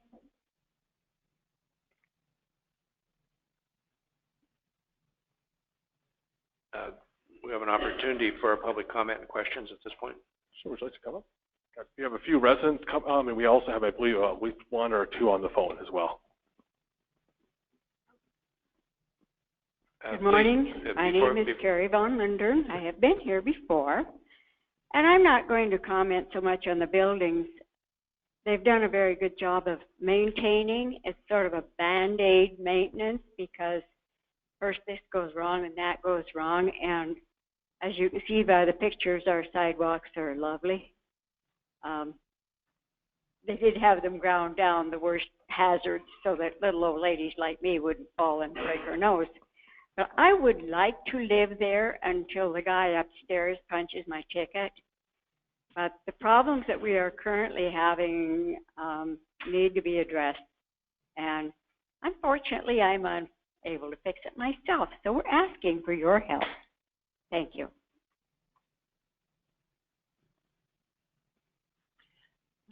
Good morning. I'm Beverly Kinkelar, and I live in the Meadows, and I was looking to see if that was my unit, but I guess it isn't.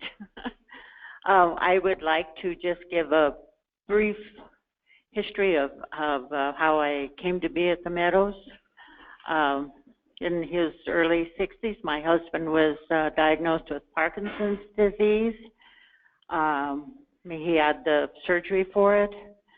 I was able to keep him at home for the next few years, but eventually he had to go into the nursing home where he was there for 3.5 years. He passed away New Year's Eve, 2008, which started a new chapter in my life. We had to sell our family home because of hospital and nursing home expenses. So I put my application in at the Meadows, and then fortunately of August of 2011, they called me and said, hey, we have a unit for you. And what a blessing that was for me. I met some of my new neighbors and found out we were all kind of in the same situation. We'd either lost our spouse or we were there for medical reasons. But it's a wonderful place to live. We can live there independently. We have potlucks occasionally. We have card games. We have coffee hour in the morning while we're waiting for the mailman. However, the Meadows was built in 1978, 35 units, 1 and 2 bedroom, and some handicapped units. We've never had a major renovation in 39 years since it was built. It has its original roof. Really needs to be replaced. It's leaking in several of the units. And like Carrie said, the patch jobs will just only do so much. Some other things that we need beside the new roof, sidewalks, new siding with insulation blown in. We have electric heat and it's very expensive, and insulation would really help with this cost. We would like to have new entry doors that close tightly and properly. And that's just the things mostly on the outside. On the inside, we'd love to have updated kitchens and bathrooms. My old bathtub has been scrubbed so many times you can actually see the ribs of the tub. That being said, thank you for your time and consideration. We'd appreciate any help we may receive. Again, thank you. I believe we have at least one or possibly two people on the phone who'd like to give a comment as well. Okay, Chairman, members of the board, I am Holly Phelps. I'm City Manager for the City of Lewistown. And on behalf of the City Commission and myself, I would like to support the Meadows Upgrade Project. The Meadows provides homes to many of our residents and is critical in meeting the housing demand in our community. While it serves a great purpose, it was built many years ago and is in need of upgrades. The upgrades consist of energy efficiency, sustainability and safety, as well as resident satisfaction. And with these upgrades, I feel that the building itself would be better prepared to meet the needs of the community for years to come. And Sandy Youngbauer, who is a Fergus County Commissioner, had to run to another meeting, but she asked me to simply say a few things, that the Fergus County Commissioners are in full support of this project as it fills the housing needs in our community, and also she wanted a plug in there for veterans housing as well. Thank you. Is there any additional public comments or questions regarding Lewistown Meadows Senior Project?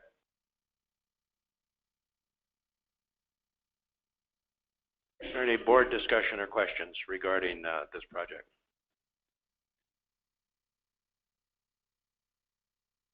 Okay, Mary, we can move on to the next one. Thank you. Okay, the next one is the Courtyard Apartments.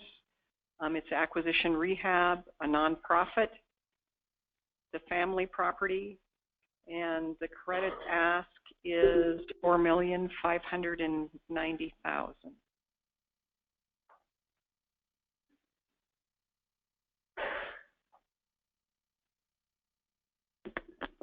Good morning, Chairman Melby, board, staff. We have some technical and important additions that we would like to enter into not only public comment, but into the record. Eileen Picars from RCAC is going to discuss our questions that are relevant to the points that we were awarded and the points that we believe we should have been awarded.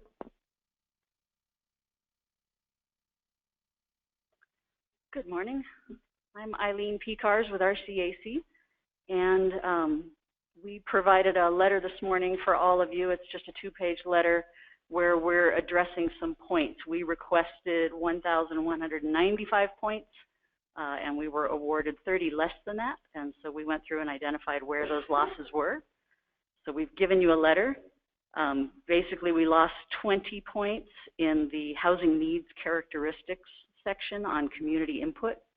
We requested 20 points for the local neighborhood meeting, which is allowed by the QAP, and we had provided in our application the agenda, the meeting handouts, the attendance roster, and the minutes to back up that happened.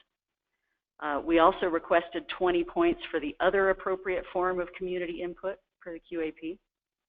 We did hold another community meeting that was open to the broader community. We advertised it in the paper. We got no attendance.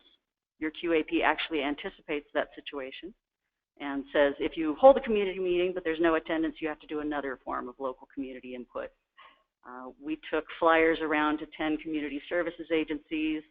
We did a lot more outreach, and we did generate just one letter from Northwest Montana Veterans Stand Down commenting on the project. And then we also generated a few extra letters from tenants. So we think that counts as actual local community input, and we'd argue for those 20 points as well. So we're not sure which one of those two things is where we lost the 20 points, but we wanted to advocate for getting all of them. Then also in participation of the local entity, there were 10 points each for a variety, a whole menu of items, and we think we should have scored 60 in that section rather than the 50. We had provided 10 points each for each of 4 binding written agreements to screen and refer tenants. We had requested 10 points for providing on-site services to the tenants and provided backup on that. And we requested 10 points for the reduced sale of the property from the city to CAP, which is allowing us to then turn around and give the same cash price to the new partnership, and CAP is going to donate the rest of their equity. So we thought that reduced sale price was other community input and support that was worth 10 points. So we'd like to argue for our 30 missing points. And you've got the letter in front of you. We also provided the backup documentation of all the attachments we had provided in 3 copies. So Mary and Bruce and Greg have got those sets.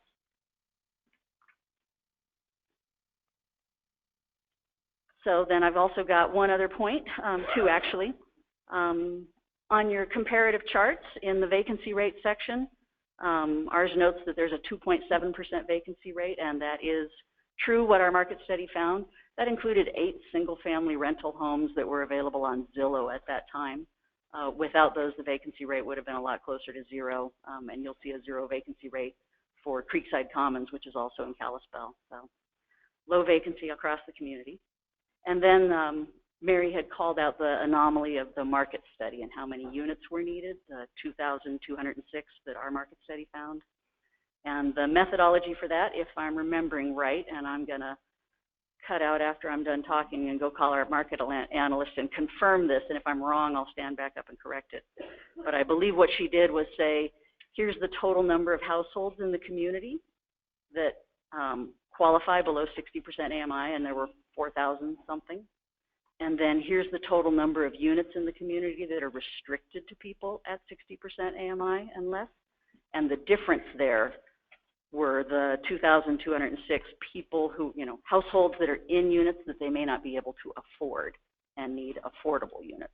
So that was how they came up with the gap on units needed. So those are my comments. Thank you very much. I'm ready to answer any questions if you have any.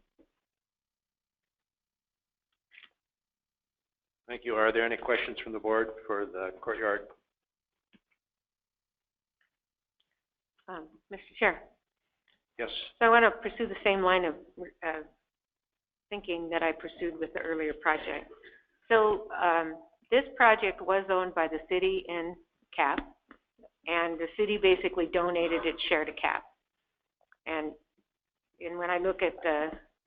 Actually, we paid $185,000. Thank you. It was a discount. So. Yes, yes. And then, so then under the uses of funds, there's a purchase acquisition of 600. Right. And hold it down at the same time. I'm so confused. But then later you have a $500,000 other, and $504,000 other in your financing sources. So just connect all the dots for me. Okay, the $504,000 is the equity that Community Action Partnership is donating. That's the equity in the project. We're donating all the equity except for the $185,000, which was what was left on the note to the city. And those two together add up to that $699,000 price on the performance. Are there any other questions from members of the board or discussion? Mr. Chair, I'd like to hear from the staff what their response is to the letter that was distributed this morning regarding the points. So I think we, the one thing that we did not give points for was the, under the community input session, we do not define minutes. And minutes usually explain something about discussion in each area that is brought up. And they did that on all the other items, for that neighborhood meeting, but they did not, the only comment about the tenants' questions and answers was that Marnie answered questions. And because this is community input, we felt that there should have been some sort of comments from some sort of record of what the community had to say. On the other, there was the 811, they listed the 811 program, which is with project-based Section 8 on the local entity. The local entity participation requires that there's a local office. Project-based Section 8 does not have a local office, and those are federal and state funded sources. So, just a comment. I think staff, routinely doesn't recommend that the board adjust scoring. scoring is just one of the factors you guys look at, and we'd really highly recommend you listen to the comments that Eileen made about that and take those into consideration. But you know, in the past at least, the board hasn't officially changed the scores on anything. Yeah, thank you, Bruce. Those are my comments exactly. We don't want to get into having this meeting be a challenge to the scoring so much as we appreciate your explanations on the scoring. All right, are there any further board questions? Is there any comments or questions from members of the public? Yes, I'd like to introduce Holly Wagner, and she is a past president and former president and now board member for CAP. Thank you, Mr. Chairman and board, for hearing me today, and I appreciate all of your time and effort as a board member in putting forth your best decision-making for the low-income housing for the members of our community who desperately need it. It's a tough job. I appreciated Sheila's comments in that if you could, you would give everything you have and more, but you only have everything you have. Like Marnie said, I am a past president. I sit and chair a committee that helps guide our agency on restoration and maintenance of all of our units. The Courtyard Project is one that we're dedicated to. We entered into it years ago with the city of Kalispell. The need is great in our area, and we recognize that. We're one of the only agencies that our citizens have access to, and we are trying desperately to address these things. We're keeping these 32 units. They are fully occupied and have been for years. There's a waiting list. They are falling into disrepair, and our tenants love where they live. They appreciate the community that is provided them, but we want to keep it a safe and healthy place for them, as well as sustain a low-income housing project for years to come. New construction is viable. New low-income housing is always going to be in demand, but there must be a way and a solution to maintain and sustain existing low-income housing. Being a nonprofit, this money is our only resource. A board member, we have looked and looked for avenues that we could approach to try and fund this rehab.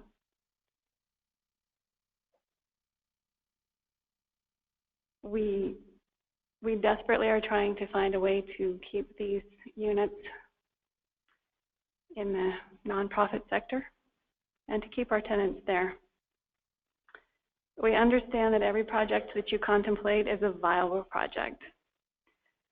There's an ever-present need, but I want to ask you to consider our project today. This is the fourth time we've come to the board seeking this money, again, as our only solution. We would be grateful for any consideration that you would give us and help us to keep these affordable units and housing in place and homes for our tenants. We would be grateful for anything that you would consider. Thank you. Thank you, Holly. Further public comment?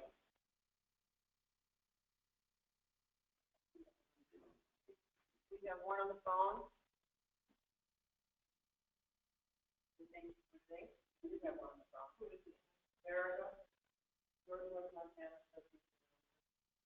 Oh yeah, is there somebody on the phone that wanted to make a public comment?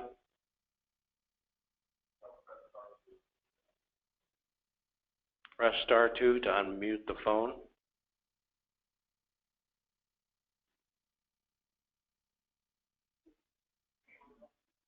All right, we have somebody at the mic. Why don't you go ahead? Oh, there she goes. This is Erica Werdela from the National Northwest Montana Association of Realtors. Can you hear me? Yes, we can. Please go ahead. Okay, thanks. So I would like to make public comment in support of the Courtyard Apartments. Although I'm not nearly as eloquent as Holly has spoken to the need of the community, these 32 units are just vital to our downtown, that they be rehabilitated and continue as is. We represent 850 realtors, And I can't tell you how many times a day people call here or call individual realtors looking for affordable option housing possibilities for their clients. And they're just, in this area especially, are pretty hard pressed to find anything. These units are so nice because they're downtown, which is close to transportation routes and in walking distance to goods and services. And they provide stability for our families. There are many grandparents, single parents, and mentally disabled people that live in those units. And they just, the need is so great to rehabilitate these units. CAP is the owner and maintaining this unit, is such a well-respected and established nonprofit here in our community that this would sure be a sound investment of your dollars into this project here. I did have just one comment on the public input portion that the score sheet did not reflect well. And I feel like just with an accounting error, if you have a secretary that is not up to doing minutes in a word-by-word type format and just generalized, Marnie answered questions from the public, you know, that certainly isn't a reflection on CAP or on the project in itself, more just the abilities of a person that was taking minutes at that meeting. So if you could take that into consideration, we'd sure appreciate it. But NMAR, the Northwest Montana Association of Realtors, would sure appreciate your support on this project, as we do. Thank you very much. Thank you. Next, please. Mr. Chairman, members of the board, my hearts do go out to you guys. These are tough decisions to make. My name is Tom Jentz. I'm the Planning Director for Planning, Building, and Community Development Director for City of Kalispell. Been doing that for 20 years. I've been in the office for 34 years. This is probably the most critical time I have seen in our community. We have the blessing of tremendous growth, and we have the curse of being stretched at the other end. And what I want to do is talk a little bit about vacancy, because I noticed some vacancy rate issues. I don't consider us at 0% vacancy right now. I consider us at less than 0. And I'm not talking about just low and moderate income. I'm talking about across the community. Because when the people with needs can't find theirs and they have options, that pushes even harder with the people down below. So I call it a vacuum vacancy. And just for a quick perspective, in the last 5 years, we grew 2,800 people, roughly. We needed about 1,100 and so homes to fill that, just that growth. We built 800 homes in our community. That's 300 housing units that were short. Where did those people go? You say, you probably had a lot of vacancy and they just absorbed into the community. Well, let me look at just the last year, because the last 2 to 3 years we've been tracking 0% vacancy. But just the last year, our population grew 3.3%. Our housing stock increased 1.7%. We needed 290 housing units. We built 184. There's 108 units we fell short of just that year during a time of 0 vacancy. What does that mean? Where did they go? I can give you an example, because we do enforcement in our community, and it's the East Side Kalispell house, beautiful house. We got a complaint about garbage in the alley. We go there. There are 2 people living in the basement. There are 2 people living on the main floor. There's a couple living upstairs. There's one in the garage, and there's one in the tool shed. We gave them 45 days to get it down to 1 family. That's their zoning code we have to deal with. Those are just realities that we deal with on a regular basis. I have 1,000 housing units right now in Kalispell, multifamily, that want to come into the city. We are stuck at $1 per foot rent for market rate. For market rate. They can't make it work at that market rate level. We built 40 multifamily units this year. One of them, 14 units, 15 units, because it was a derelict piece of parkland someone picked up for a song. He was able to get cheap land. The other 2, higher end market rate. We're just not providing units. We're not capable. We can't get the developers in to do it. So whether we have phenomenal growth, we have those people competing for the houses that everyone else in the lower income levels should be competing, and they just don't have a chance. It's just, that's what's going on right now. I can answer any particular questions, but it is dire. It's a blessing and a curse to be in the Flathead right now. I can answer any questions if you'd like, but do support this project. Thank you.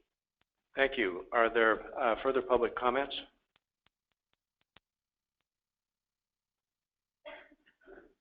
The board have any questions or of any of the people who have testified? Thank you.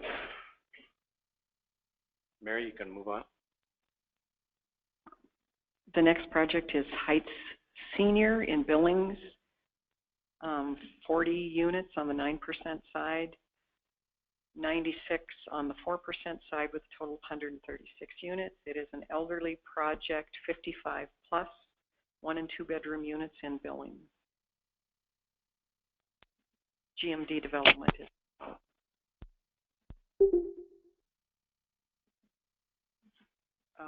and the credit ask is $6,775,000.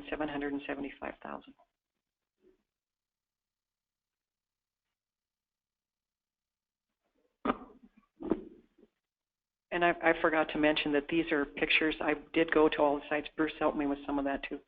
Went to the sites or the properties and took some pictures of those. So.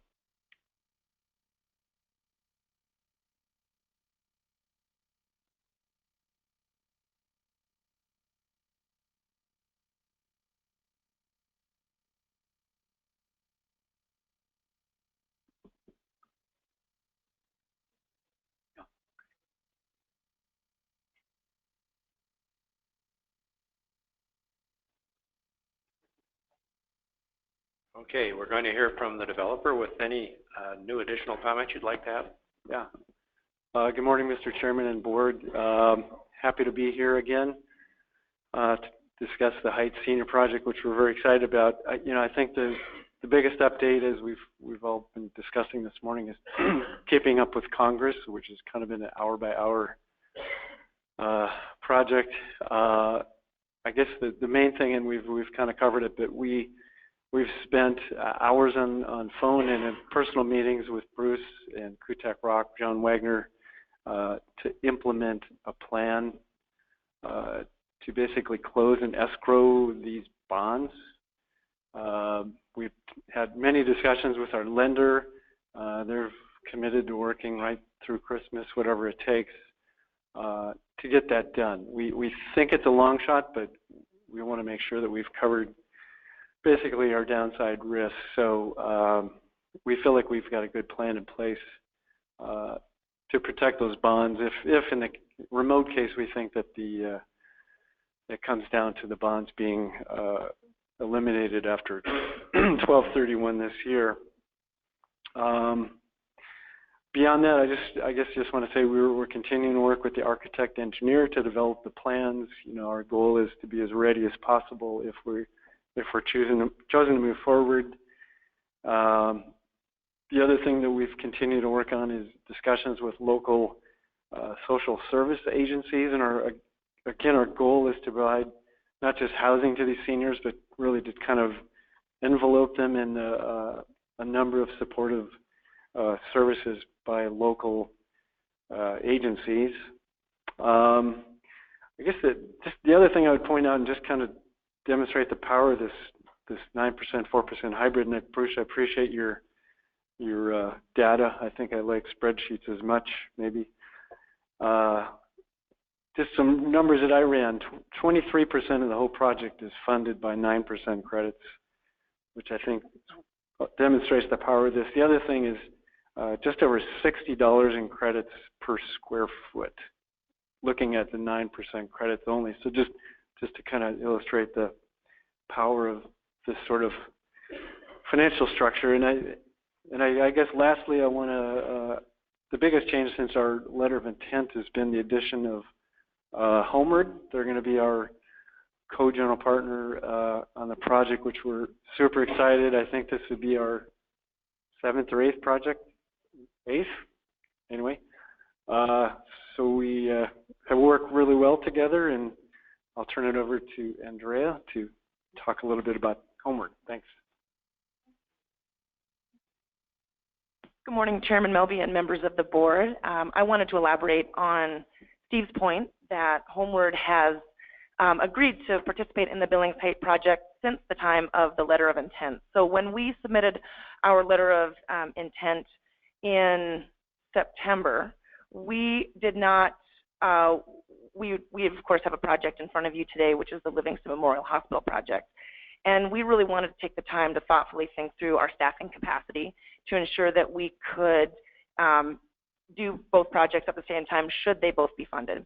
And so I'm not sure if you're familiar, if you've ever done a home project, we just updated our staffing capacity chart because we just submitted an application for the Livingston project, which Heather will detail. But we actually take our hours quarter by quarter very seriously in terms of how we implement our housing development. There was a couple things here I want to emphasize. First, Homeward is the majority partner and will be taking the majority responsibility on the Livingston project. As all of our projects are with GMD Development, we are the minor partner. We have, as Steve mentioned, this would be our 8th project together. We've completed 7 projects. Homeward takes on the construction management element, largely for the GMD Homeward partnerships. Because we are proposing a project in Livingston and this is in Billings, it literally is in the same neighborhood as far as Montana goes. Livingston is on the way to Billings. And so from a staffing capacity, when you send staff out on the road and you are paying for mileage and you are paying for hotel and you have staff away from the office, it makes a really big difference to be able to capitalize on those efficiencies. In the last year, Homeward has completed, been part of 3 projects that have been completed, and we've celebrated with the Board of Housing. So thank you, Stacy, for noting the grand openings that we've celebrated together. One of those is Sweetgrass Commons, 27 units in Missoula. Homeward was the sole general partner on that. We celebrated the grand opening in June. We then moved forward and celebrated the grand opening of Larkspur Commons, which is a 136-unit tax-exempt bond-funded project in Bozeman. GMD was the majority partner and Homeward was the minority partner on that. And then just last month, we celebrated the grand opening of Little John. Same partnership structure, GMD is the majority, Homeward's the minority, but we were able to complete 31 units and rehab those apartments in Big Fork. All of those projects are closed out. Homeward has great capacity to be able to take on new work, and so I wanted to emphasize that these projects only leverage one another, and it certainly is not going to take away from our capacity to deliver and get units built on the ground. Thank you. Thank you, Andrea. Is there further public comment regarding Billings Heights Senior Project?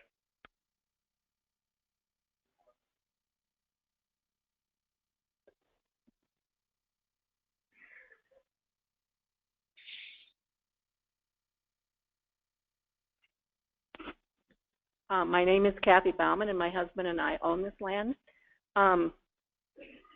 My grandparents bought it in around 1931. It was a truck garden for like 15 years. People that are like in their 90s remember coming out and buying vegetables during the Depression. When my grandparents were no longer able to farm it, we had another person farm it. When he passed on, it became a horse pasture, which you can see it still is now. When I grew up, most of the heights looked like this. There were houses on Lake Elmo, and the rest of it was all pasture.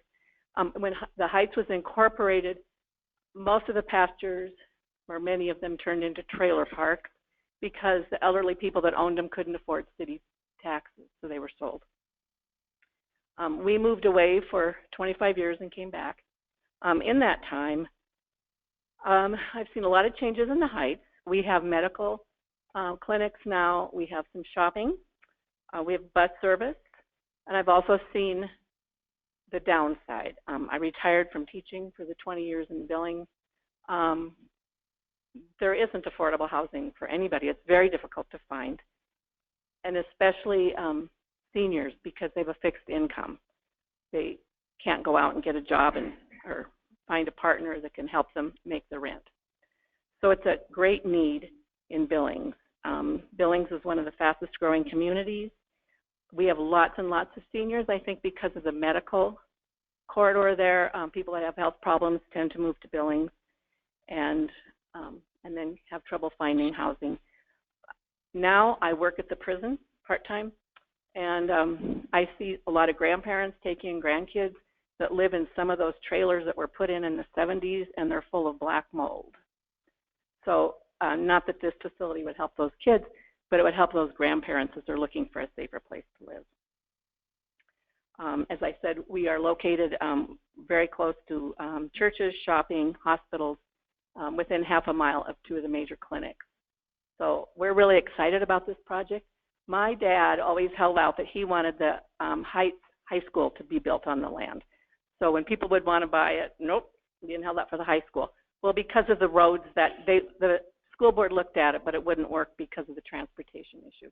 So our families held on to it for something that's going to make the Heights a better place to live. And I think this will truly make the Heights a better place to live. So I really thank you for your consideration of this project. We're really excited about it. Thank you. Thank you. Are there further public comments regarding Billings Heights Senior Project? Does any member of the board have any comments or questions? I have a question going back to the bonds being issued for the 4% credit. So what happens in the case that Congress does eliminate the private activity bonds and you can't get them issued by the end of December? What happens to the project? So as I was saying earlier, we've talked to Bruce, Kutek Rock, Bob Wagner, and we've implemented a whole plan which is very similar to what a lot of other states. I mean, you can imagine it's not just Montana; it's every state in the country is scrambling. But we've identified a very workable plan that our lenders on board with. That we can basically what you do is you close and you escrow the bonds by the end of this calendar year, and that preserves it. So that's kind of the worst case scenario, that there's no transition plan or Senate doesn't move forward with their plan. If we stick to the House plan, we think that's worst case scenario, and we feel like we have that covered. Okay, so that's the worst case scenario. So you believe that there's no risk that you can't get that done by the end of December. Right. Thank you. Yep. So Steve, this is Greg. Could I make a couple of additional comments on that? That we put before you, if you fund either this one or Copper Ridge, is that it would be approved contingent on the 4% deal. So they're going to be tied together. They both have plans that, if need be, to get these bonds issued by the end of the year. If for some reason that doesn't happen and the worst does happen, I think this is all new to all of us, and we'll have to come back, to the board and say, will you allow the project to move forward just on a 9 side, or what is going to happen? I don't think we're going to have to get there, but we're going to plan for the worst. Thank you, Steve. Are there any further questions or comments from the board? Are there any? At this point, Mary, I think you can move on to the next project. Okay. The next one is Copper Ridge in Butte. It's a nonprofit family project. 32 units in the 9%, 32 units in the 4%, 2 and 3 bedrooms in its new construction. Beautiful, Butte affordable housing and Thomas Development are the developers. Is it beautiful also? Of course, beautiful. Started singing a Joe Cocker song, but everybody would really be in trouble. Good morning, Mr. Brensdahl, members of the board. Tom Manschreck, Thomas Development, with me, Rwanda Stordahl, Butte Affordable Housing, and from Butte Silverbow, Dory Screwcrute. What has changed since the application was submitted? You've had some discussion, healthy discussion with Steve and with Bruce on the negotiations going on in Congress right now. Steve explained that basically the same drill that we are going through internally, not only on this transaction, but on one in Idaho as well, in the closing of the bonds before the end of the year. Much as Steve identified, we have issuer in place. Mr. Wagner at Kutek Rock is one of the nation's experts in how this stuff works, and we have a very high level of comfort that we can be ready to jump in the fire engine and close if we need to. A couple of things that I think are noteworthy for this development is the different pockets of financial support that we have secured. We have money from the company that hauls refuse in Butte Silverbow. We have a significant financial contribution from the architect. The land sellers are willing to sell the land at below appraised value. The Local Economic Development Board is contributing $20,000, and I'd like to further introduce Dory Screwcrude to identify what Butte Silverbow is contributing financially. Dory?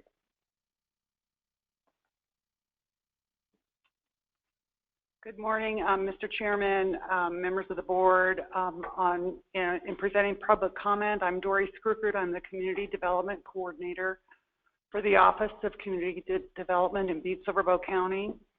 And I come before you today to stress the support of Butte Silverbow County and many of the departments that have worked with Mr. Manschreck and Butte Affordable Housing in the past on projects. Amongst our, at every level in our community, affordable housing is such an important component, providing safe, accessible housing, combining that with the work throughout our community to make certain that our residents have access to that. We've supported projects with these folks in the past and have appreciated the Montana Board of Housing support also.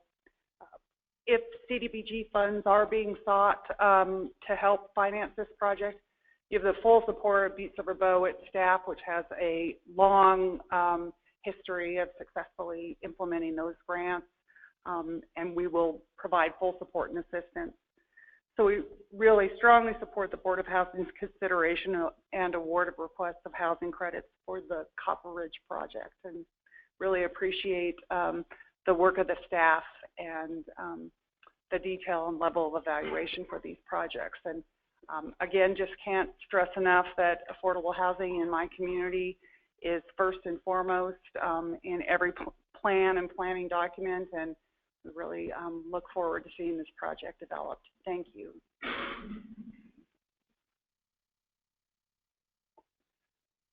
As many of you know, I'm a resident of Idaho, which is one of the other states that those who live back east call flyover states when they're looking for equity investments. This board a couple of years ago raised the comment to the development community on the ability to utilize more 4% credits and tax-exempt bonds, and some of us, I think, responded that the difficulty in Montana, as indeed it is in other flyover states, so the rents are not, the 60% rents are not sufficiently high to make the deals work.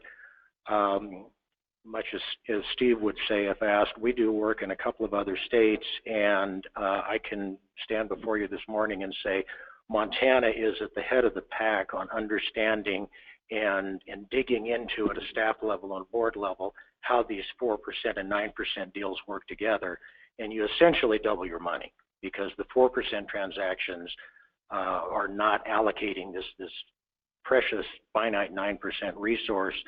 So both of the 4%, 9% deals are really producing about twice as much housing as could be produced with the finite resource. Thank you for your time.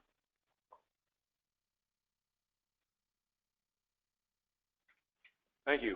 Further public comment? Are there questions or comments from the board?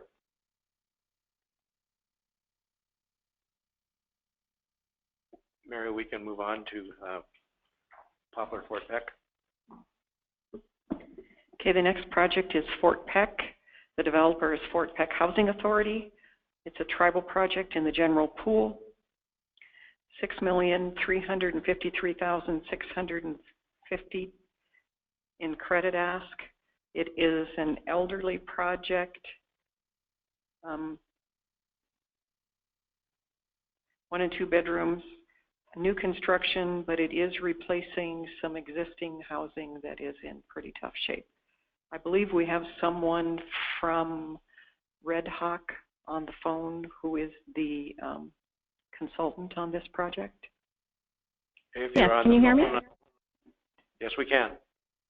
Oh, okay. This is my when we were at the previous meeting, I never unmuted my phone. I didn't realize the *2 thing, and then this time when we were introducing ourselves, I star two'd, but I didn't unmute my own cell phone. So I was talking and nobody could hear me. So yay, I got it right.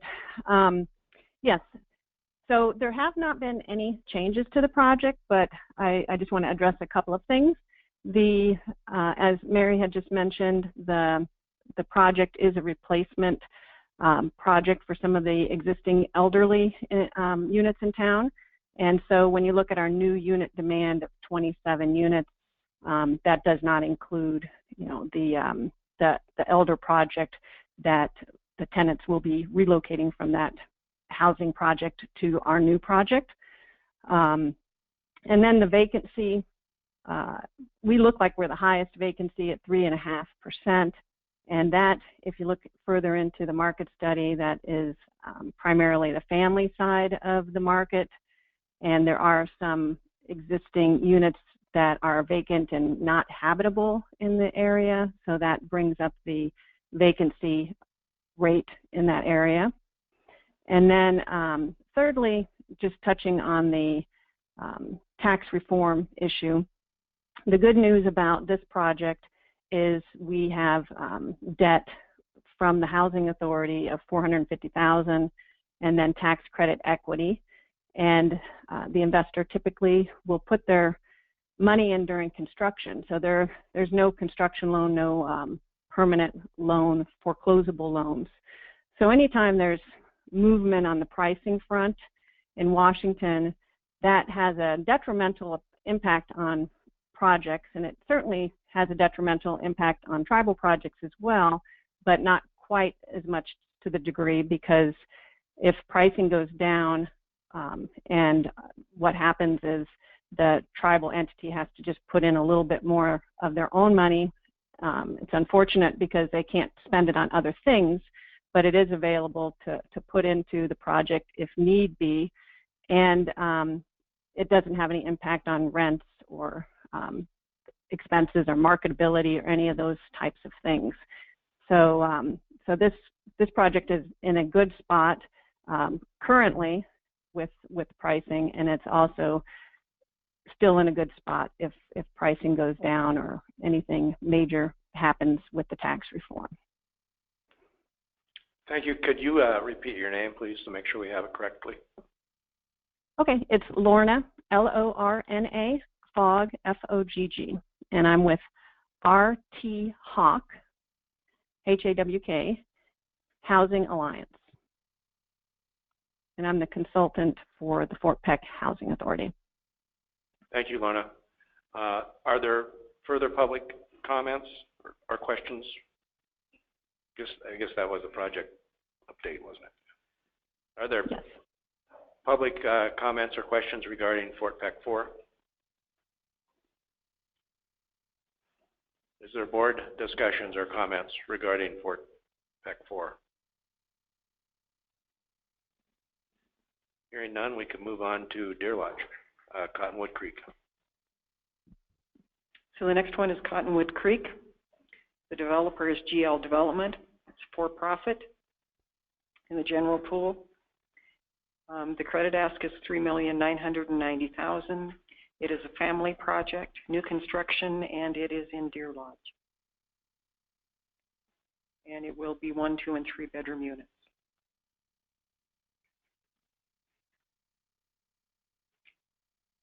Okay, is there a project update? Here they come.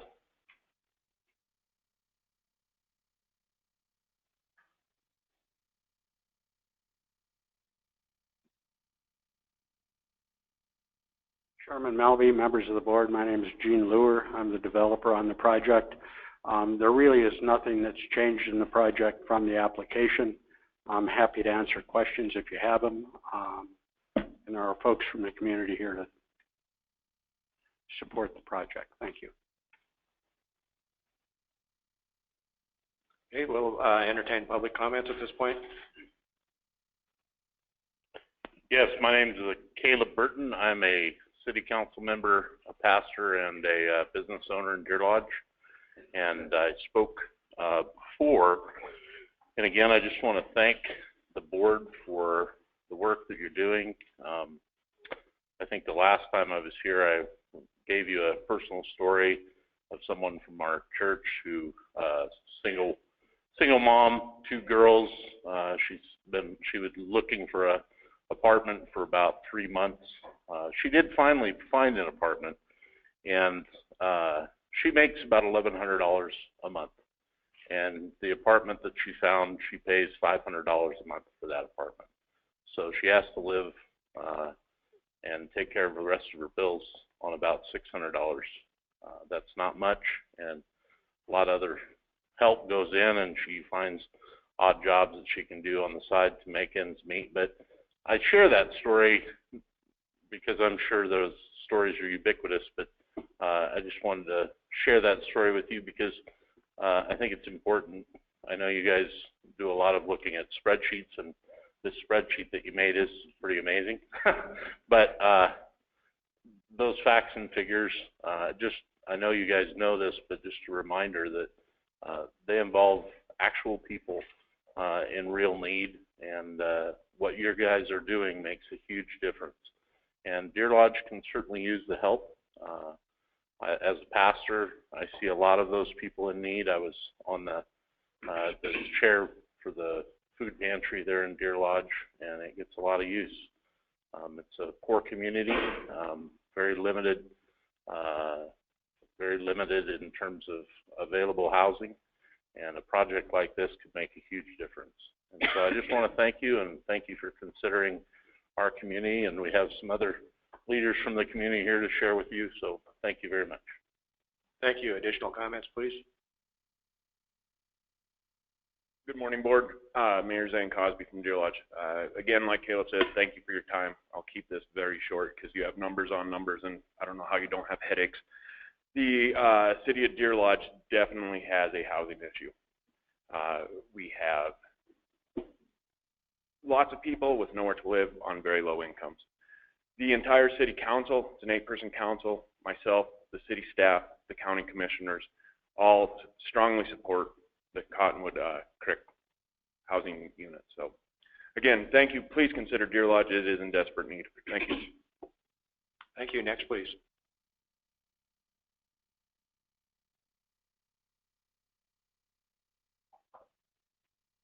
Brian Bender, Administrator for the City of Deer Lodge.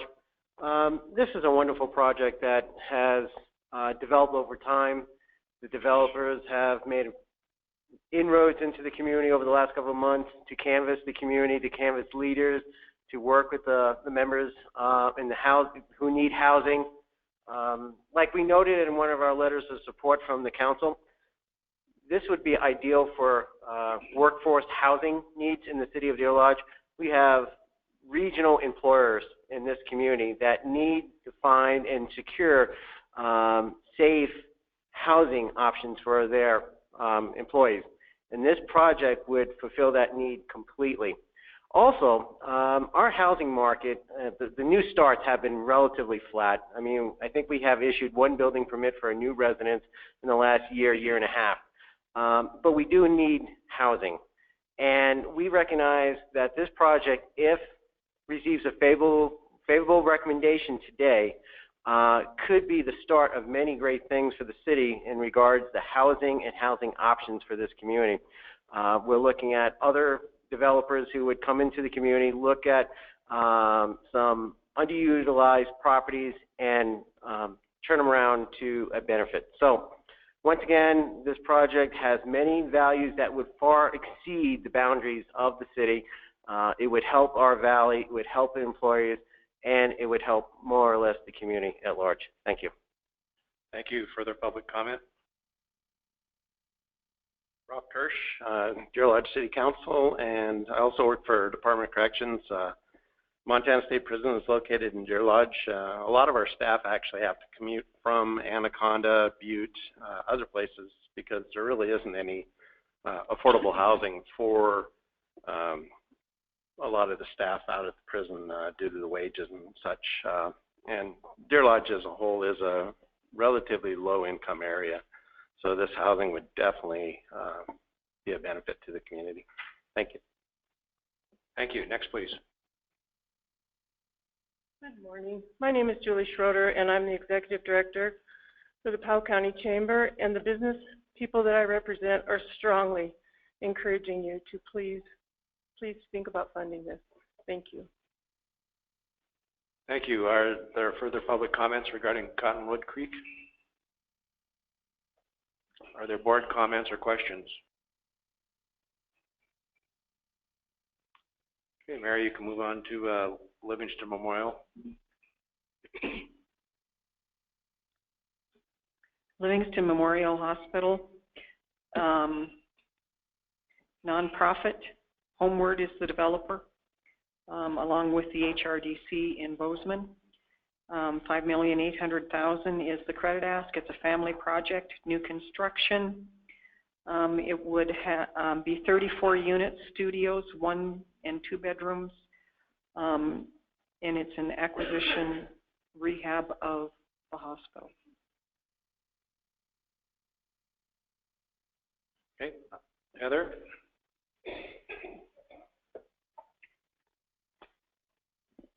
Which, because it's new, yeah, it does say new construction. Because there are no tenants in place, it kind of makes it fall into that category legally for us. Thank you for that explanation. Good morning. Heather McMillan with Homeward. Wanted to give you guys some updates. Once we were asked to apply, we decided to continue to work on this project and refine some of our numbers and make headway on a few components. I have packets if I'll hand them to Mary. She can use them if she wants, but let me go ahead and just roll through the work we've done on the project. I was surprised to see it's still called Livingston Memorial Hospital, but we did give this update to Mary the day before the day of the packets going out. We spent a little bit of quality time deciding that the project's name didn't need to remain being a hospital, so we are proposing the name of Blue Bunch Flats. Blue Bunch is the state grass, and Flats references the modern prairie style, mid-century modern prairie style architecture, and you'll understand why we spoke to that in a moment. I wanted to point out that in our application, we had our permit fees waived by the City of Livingston, but we continued to work with the City of Livingston over the last couple of months, and at a very difficult City Council meeting, we requested the waiver of the impact fees. That community has a very tight budget. They were having budget cuts all around, but to show their commitment to this project, they were willing to waive the impact fees for the project along with the permit fees previously waived. Our architects also threw in, and we're using their architectural service donation as match in our home application. So again, trying to refine costs and get as much benefit as we can out of these credits. Also in 2018, the new designations for QCTs and DDAs. In our application, we asked for a basis boost, but in 2018, Park County will be the first county in several years to be designated as a DDA, a difficult to develop area. So we would have gotten those points if we were applying next year. I wanted to illustrate that the need in Livingston has been heightened over the last few years, and it's showing up in the numbers. The DDA designation is given by HUD. It's based on fair market rents, income limits, and 2010 census data. It's around cost of construction and those things, and that's why it's very difficult to develop in Livingston. You can ask me questions around the application on components. We have submitted our home application to Montana Department of Commerce, and as well as waiting on response to our AHP application with the Federal Home Loan Bank of Des Moines. We are also, most importantly, we're working very hard right now and taking steps to preserve the historic tax credit components of this project. That is something else that is on the chopping block with the legislatures in DC. So we are working closely with our consultants and also Pete Brown with the State Housing Preservation Office. We have submitted, currently submitting our Part 1 and Part 2 for historic tax credits that will be submitted in December. But to be proactive, we brought Pete out to the site, did a walkthrough, have really refined our design on the project to meet the historic conditions requirements to utilize the historic tax credit program. And so he was able to run the proposed design solutions past Gary Sasha at the National Park Service in DC. and they preliminarily approved the project for the register, and it'll be the first mid-century modern prairie-style architecture project in the state of Montana, and there's a handful around the country. So this is kind of a new era of architecture, and they care about different things, and we wanted to make sure we were remaining in compliance. So we've continued to work on our schematic design for that reason, but also we wanted to refine our numbers on construction. Our architects have been working diligently. We are through and into design development. So from the time of our application until now, we've made major systems decisions. They have documented every component of the building. They've been through every nook and cranny, and actually our cost estimates have come down some. We're still hoping to hold that conservative number because every month costs of construction go up, but we're very excited that we're working with a realistic conservative number on that front. As far as working through that, we're also on schedule. The architects, again, are in design development. There's different phases of architecture, but we have been working diligently on the project with a commitment to its completion. The architects are ready to start construction documents next month. We will be able to bid the project in April and close by June, which is again a conservative date. On our side, we might be able to do a little quicker, but we're really excited to utilize that opportunity of that time of construction being the ideal and most cost-effective time to bid projects and then construct in the summer. So we're excited about that. I would like to also add that we've continued our public outreach, reaching out to residents, having a list of prospective residents. We have ongoing local updates with government officials, both county and city, a lot of press coverage because this is a big issue in Livingston. But what I'm most proud of is us actually refining our MOU and roles and responsibilities with HRDC in Bozeman about their partnership with us on this project. So I'd like to open it up for Tracy to give you guys an update in a little more detail. Thank you, Heather. I'm Tracy Minuay. I'm with HRDC. As Heather alluded to, we've completed our MOU for the partnership for the project. As you may know, HRDC provides Section 8 housing services for Park County. We also provide a number of other housing counseling, including a ready-to-rent class within Park County that we'll be bringing over to help serve this project. We'll also be doing the tenant screening and assisting with bringing tenants into this project. I also quickly want to read some public comment that was sent to me from Lander Cooney. She's the CEO of Community Health Partners. I think that what she's saying here is very much what we all feel about this project and how this community has so rapidly, how the housing market has so rapidly changed in this community. We're all seeing people from all walks of life who are struggling to find affordable housing. It's been over 30 years since new affordable housing was built in this community, and there's very little family affordable housing in general.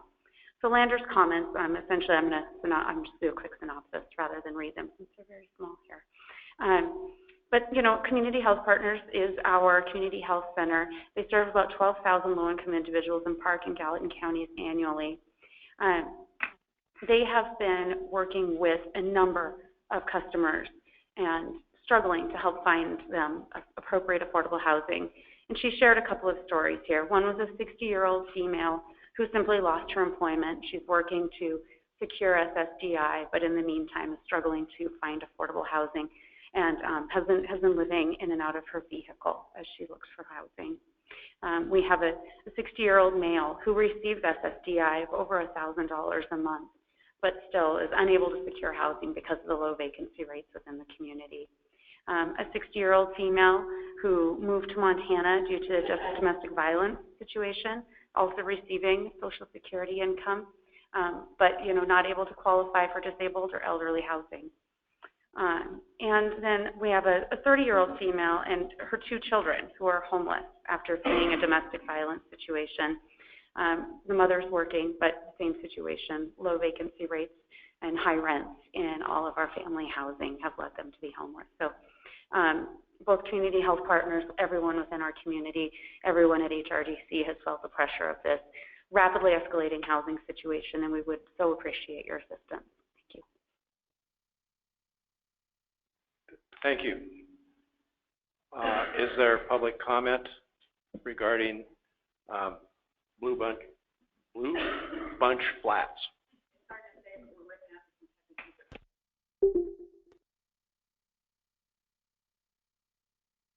Is there board questions or discussion? Yeah, Mr. Chair, on Bruce's spreadsheet, Johnny just pointed out I think a miscalculation.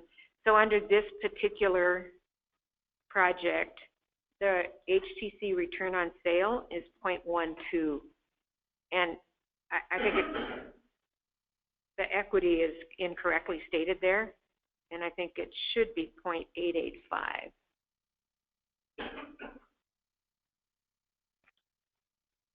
Well, we did correct Bruce on a few things. You guys did your math right. It's 88.5 cents with a little bit of room, and we have that same commitment on the historic tax credits as well. Yeah, I missed that. Sorry. I think I also had a miscalculation on Fort Peck too, so I'll own up to that one too. Well, we won't hold that against you for pointing that out, Heather. Are there other questions or discussions from members of the board? Hello, I'm sorry. I was unmuting, and I'd like to give public comment if possible. Okay, Creekside Commons, the developer is Housing Solutions. It's a for-profit in the general pool. Credit ask is $6,150,000. It's an elderly 62-plus project, 42 units, 1 and 2 bedrooms. It is new construction, and it is located in Kalispell. Hey, Alex, you want to come up and give us a project update, please?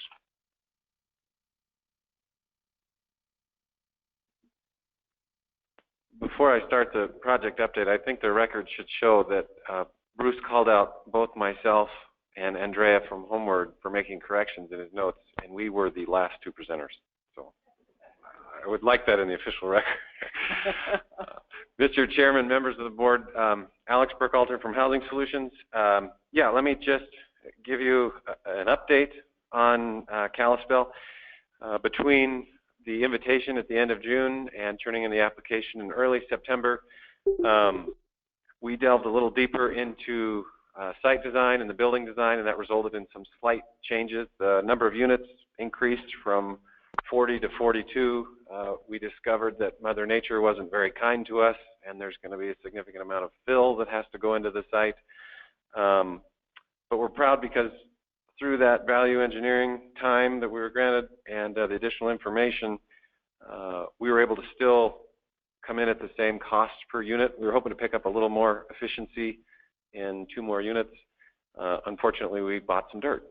But, you know, we're really proud of what we're able to do. This project stands ready just as Polson was to get started in the spring of next year, and with the same team in place, we believe that we can again deliver a project quickly. Just a couple things I guess I'd want to point out about this one. There's been a lot of discussion about we've got to be in touch with our congressmen and the folks in DC that this is an incredibly needed resource. We're doing that, and part of our response to it is to try and be incredibly efficient with what we've got.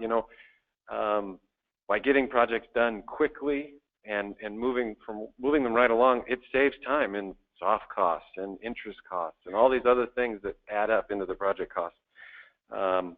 We've also tried to be very conservative in some of our fees as markets mature and profit margins go down. That's why we marked our developer fee at less than 10% on this project, trying to keep the costs under control and deliver an efficient project for you guys. So one thing I'd note in the comparative data, I've realized sitting here this morning there are 2 types of people, spreadsheet people and non-spreadsheet people. So for the non-spreadsheet people, come see me and I'll help you along. But, the only area we didn't do well in, so to speak, was percent paid by housing credit. And I guess I just wanted to call attention to part of that is we don't have as many overall costs as everybody else. When your cost per unit is as low as ours is, the credits we use seem to appear like we're taking more than our share. But so I guess as you consider these, I'd ask you to keep in mind what we've been able to do for you guys in the past and would like to do again in Kalispell. Tom spoke eloquently to the need in Kalispell. so many new households demanding housing, and they're just not keeping up. So if you have any questions about Creekside, I'd be happy to answer them. Thank you, Alex. Just hang on for a moment. Is there any public comment or questions regarding Creekside Commons?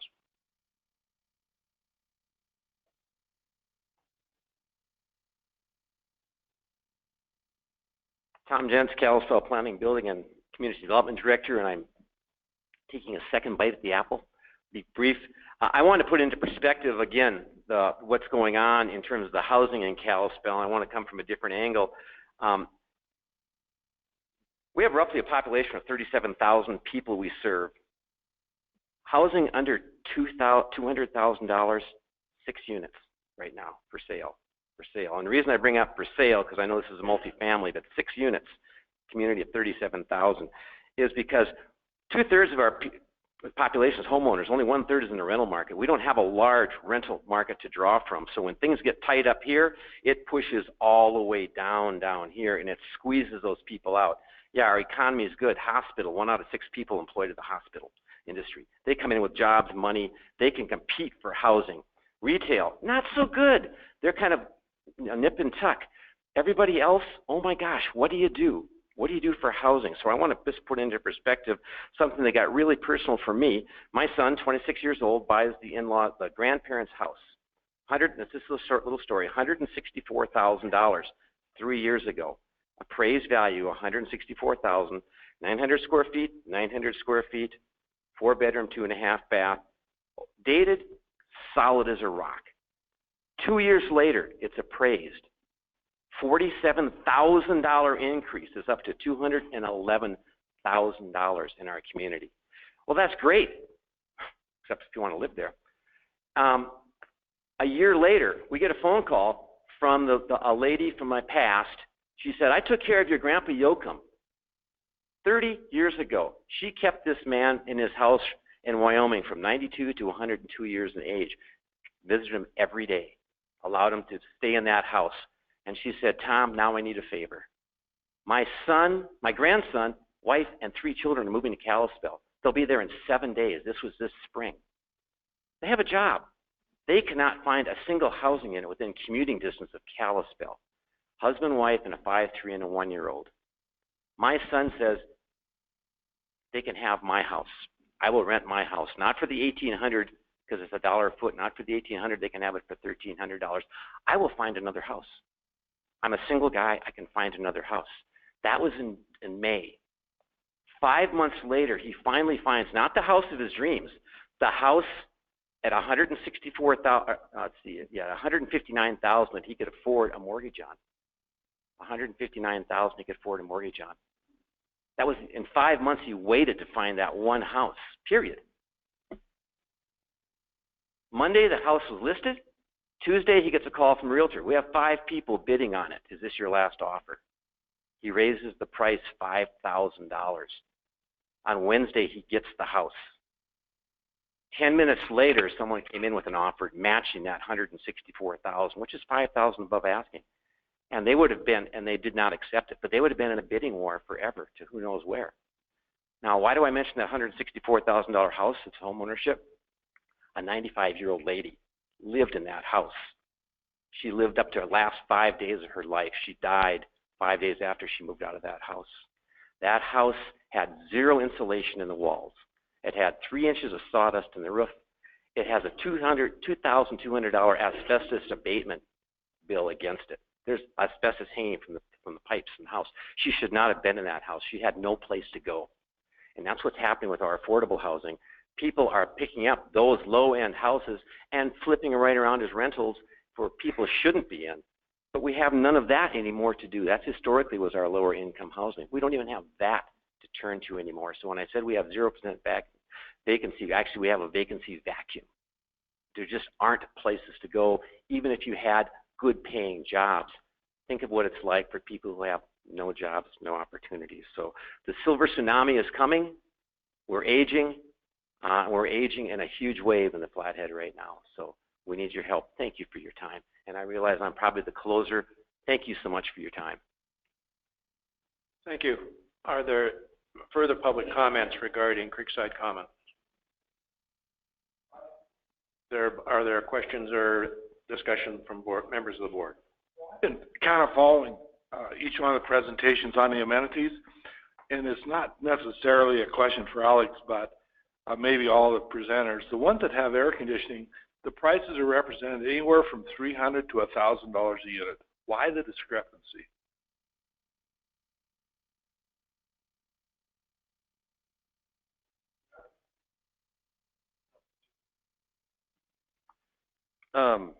I think it might be hard for me to answer for everybody. I think it just depends on the type of heating and cooling system that you're putting in. You said 300 to 3,000?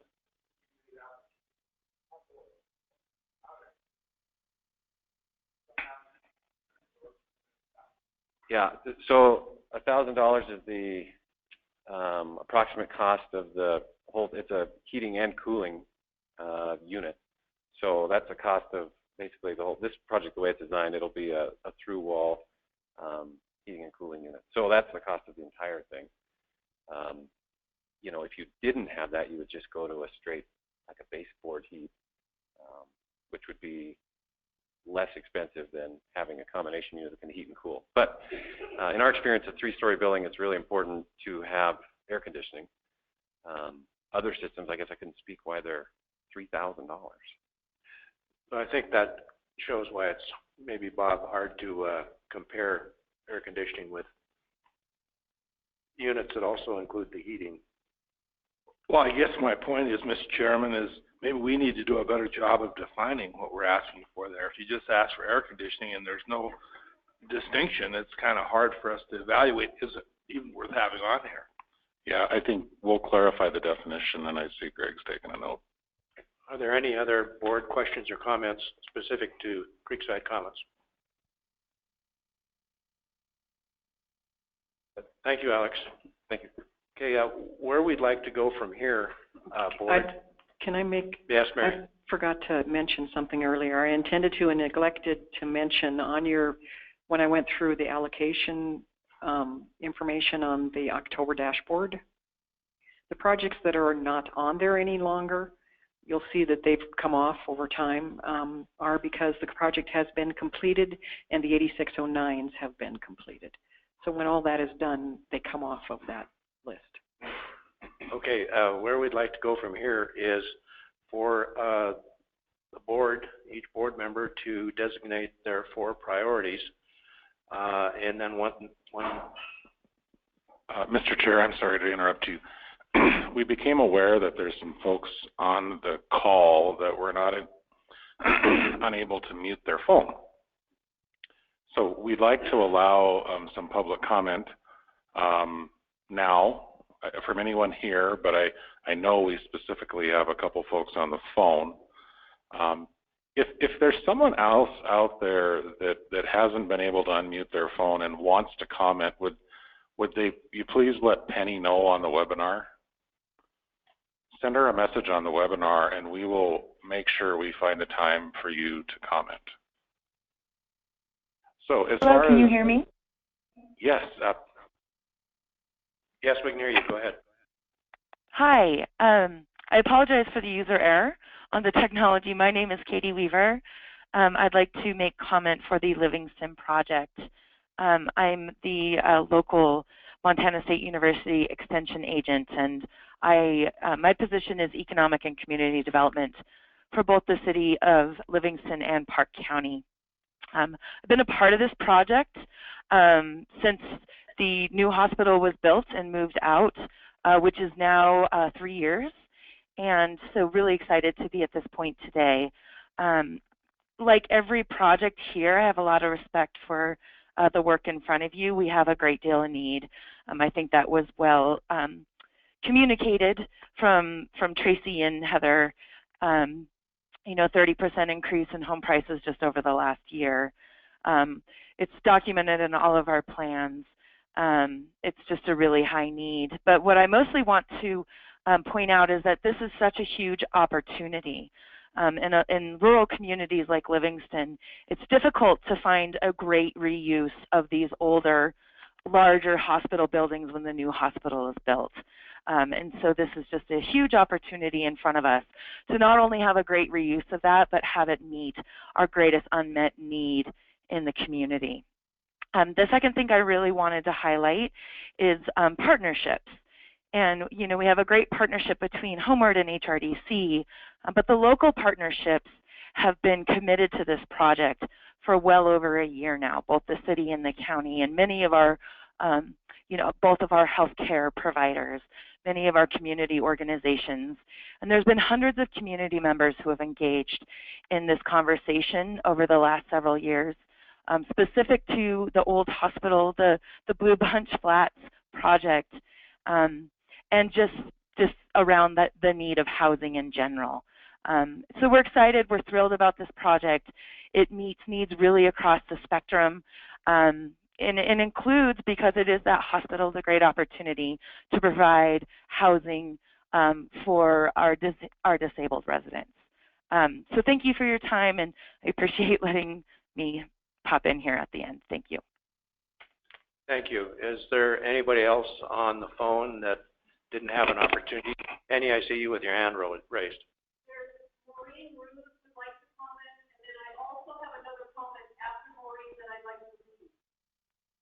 All right, Maureen.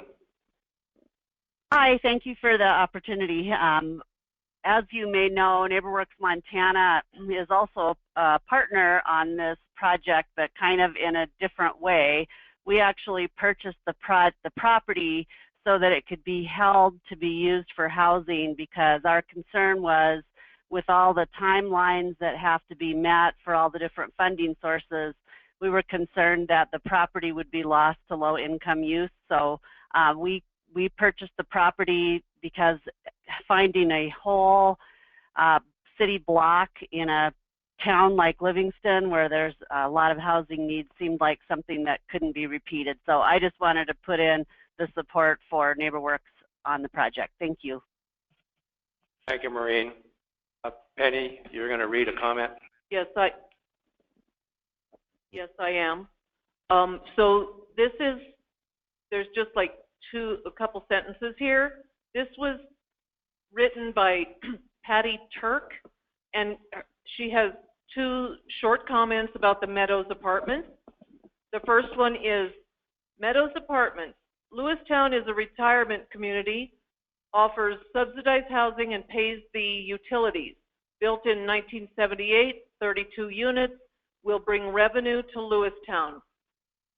She had a meeting she had to sign off. Now here's her other couple sentences. Once again, Patty Turk.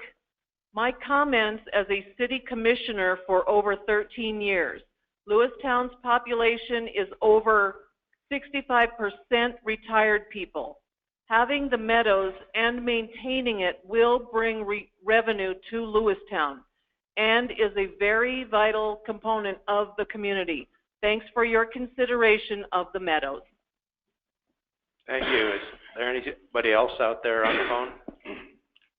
Okay, now that we've had an opportunity to hear regarding all of the projects, this is an opportunity for any member of the public to speak up on any project that has been discussed. This is also an opportunity for any member of the board to comment or question on any project that we've heard. Okay, where we'd like to go at this point is to have each board member indicate their 4 priorities, specify the reasons why they're selecting those priorities, and then at that point we'll take a break and have lunch. Bruce can develop a spreadsheet, and oh, I love this. And then we will come back after lunch and proceed with discussing, making changes as each individual board member may want to do, and then eventually get to where we have a slate. Just hang on a minute, Penny, I see you. We'll develop a slate, and then we'll move on to adopting that slate, and even after the slate is adopted, we have an opportunity to amend the motion adopting the slate and to move forward. So Penny, yes, I see you waving your arms. This is one of the downfalls of this webinar and the conference call mainly. At this point, if we're going to break for lunch, we should kill this and restart it. We'll break for lunch in a moment after each member designates their 4 priorities. I apologize. Okay. Thank you. So I would like a volunteer to lead off.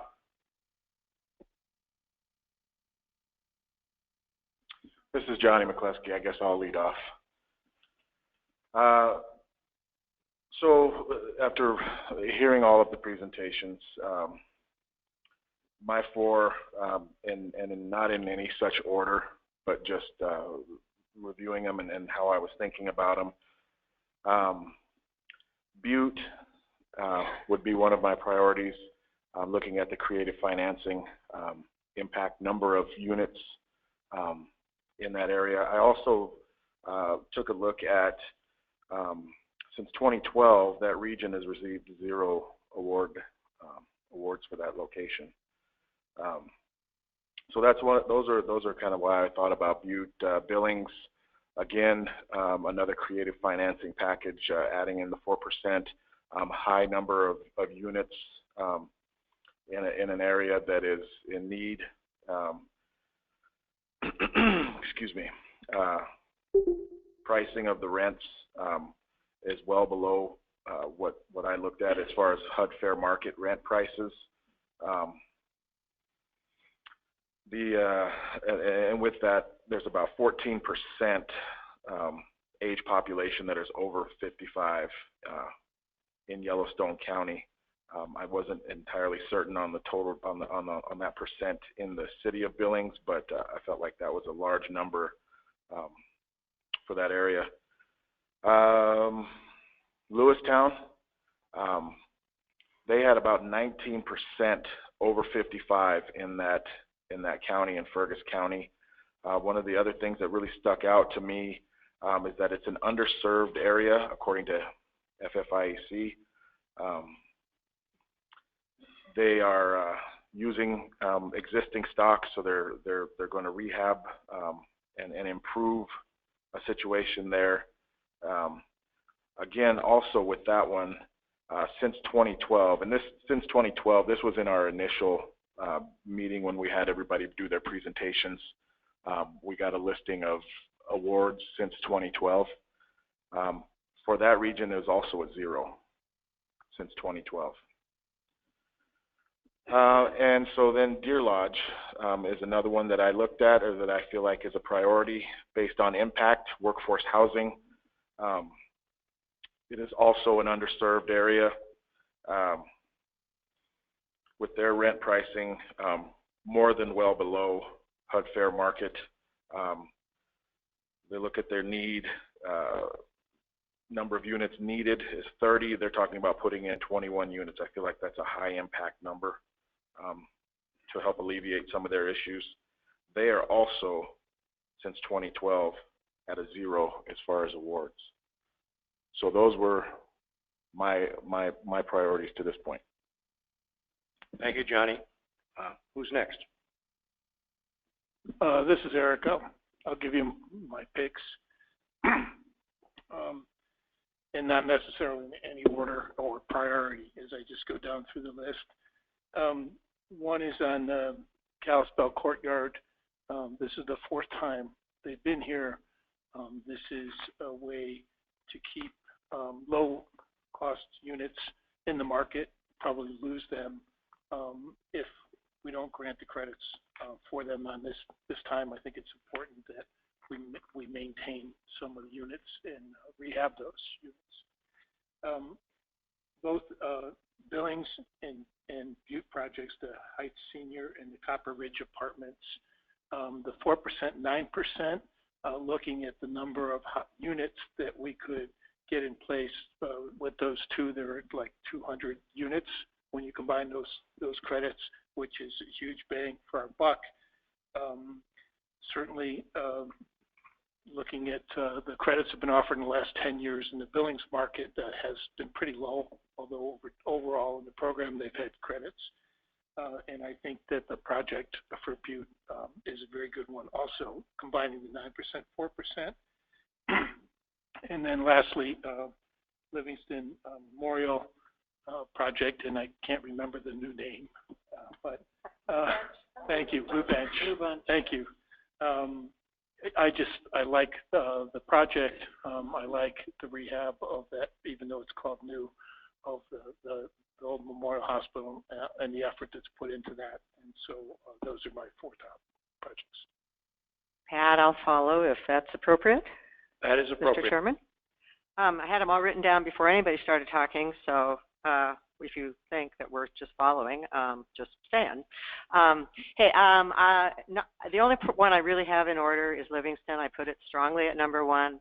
I like a whole bunch of things about the project, which is the partnership. I like the rehab, the historic tax credits. I'm a major historic tax person, always have been.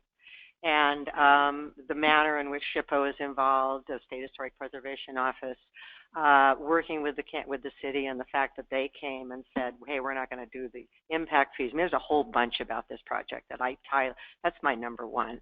And follows is Lewistown, a variety of reasons. They haven't received one. Their rents are good. Their square footage costs are good. They're using 67% of housing tax credits. And I too follow with the 2.9% Butte and Billings. I add correctly, that still leaves me with an opportunity for more. If I added those 4, I think I came up with the 21 million figure, somewhere in that range, Pat. I'm just saying that there probably is room for another project. Jeanette, could you repeat those? You kind of went a little bit quick on the last. Livingston number 1, without question, and then the other 3: Lewistown, Butte, Billings. Thank you, Jeanette. Amber? I'm pretty much in line with most of what has already been talked about each project, but one of my major concerns is hitting the areas that have not seen allocations over the years. So just going down the list, Lewistown is one that I would favor specifically because of a lack of funding going to that area. Billings, knowing as our population in Billings, elderly population increases, and we're going to just continue to see that as people need the medical care that Billings provides. So that is another. I also like the financing option with the 4%, 9%, which is a reason I also support Butte. And then Livingston, I love this project, have since I heard about it the first time. And I just think it's a great way of using what's already in place and putting a new spin on it. And I know it's desperately needed in that community. All housing is.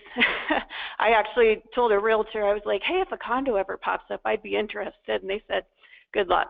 So if I can't purchase a condo, the idea of somebody looking for affordable housing is in great question. So those would be my 4. Thank you. Sheila or Bob? Mr. Chair, I'll go. My 4 would be Kalispell Courtyard. Again, I think that this is going to be lost to the private sector. This is a project that really needs to be funded. It's kind of come in right after the last one for many years, and so I'd love to see it come in on the funded section this time. Butte and Billings, because they maximize the 4% credits, and looking at, we get a lot of bang for our buck that way. And then lastly, mine would be the Livingston project. I think, again, we've got a big building that's a big drag on the community, and this is a way to make it a producing member of the community. And so my 4th vote would go to Livingston. Thank you. Bob? Well, I'll start with the 2 obvious ones, the responders to our blending, both Billings and Butte for that purpose. But also, both those projects have a need, and when we looked at the density over the last 10 years, they both scored pretty well. My 3rd one would be Lewistown.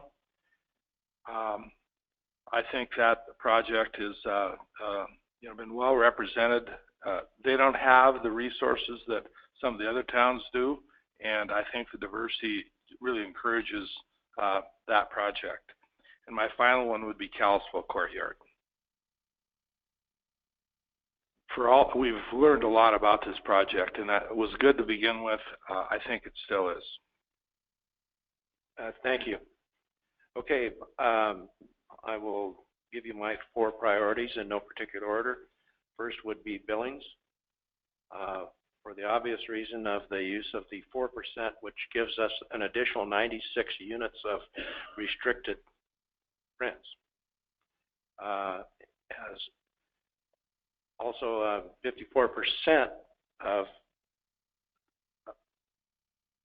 is paid for by the 9%. And when you look at the whole entire project, is paid for by the 9%, what I think is really leveraging that 9% very well. Sustainable energy savings are at 100, as are many, but I do want to point that out. Next is Butte, the Copper Ridge. For the same reason on the 2%, there's an additional 32 restricted rent units by leveraging with the 4%. Next is Deer Lodge. It's a rural area. It's been, if I remember right, from the letter of application, it's been since 92 and 99, the last time Deer Lodge had an award of low-income housing tax credits. And last is Livingston. For some of the reasons have been stated here, I think it's a great use of an existing property that is right near really a very neat historic downtown. 60%, only 67% of that project is paid for by housing credits. It's also, I guess you could call it a rural area in Montana, Livingston being a small town. Thank you. At this point, we can break for lunch. Come back here at 20 after 12, and then we'll proceed with honing this down and developing a slate. And Penny, yes? So we discussed over here, we're going to leave the webinar up, but we will kill the call at this time. So if you can name a certain time for folks to call back in. 12:20. 12:20, everyone on the phone, call back in, same exact phone number.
So, folks on the phone, just FYI, we're kind of got our food for lunch, but most folks haven't had a chance to even eat anything. So we're just going to take a few more minutes and let us eat a little bit, and then we'll get after it.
All right, thank you. We're going to get going here.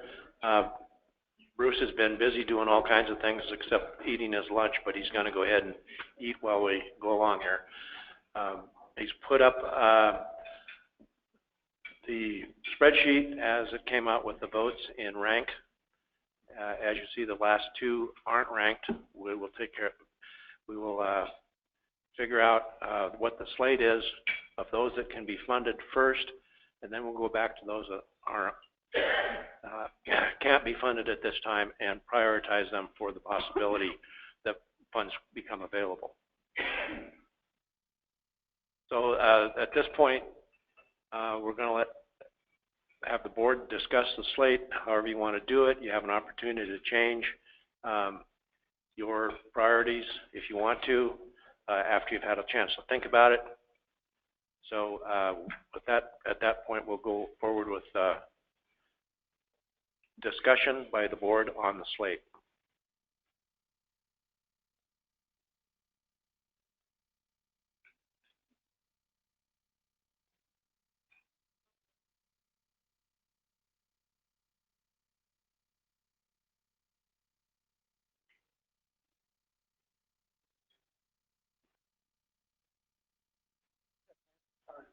Discussion by board members.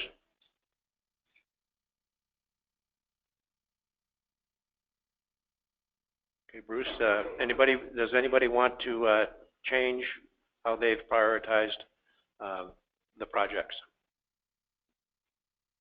Okay, Bruce, can you show us where we are with the money? So as I plug the requests in and we add those up to the 25.5 below, we've got about 2.1 remaining, which basically leaves Deer Lodge kind of was next in line that had 2 on our tab list, and then Poplar had no or 0, and so did Kalispell. So we would be able to fully fund those 5 projects, and then we would need to put those last 3 projects in priority order for our motion. All right, so we'll take care of those last 3 projects after we take care of the first 5. We have developed a slate there, but we would need a motion to approve that slate of the first 5 for allocation of housing credits. Bruce, just clarify the first 5. I just want to be sure I have this right. Absolutely. The first project that is on the slate for funding is Lewistown at $3.2 million. The second project is Kalispell Courtyard for $4.49 million.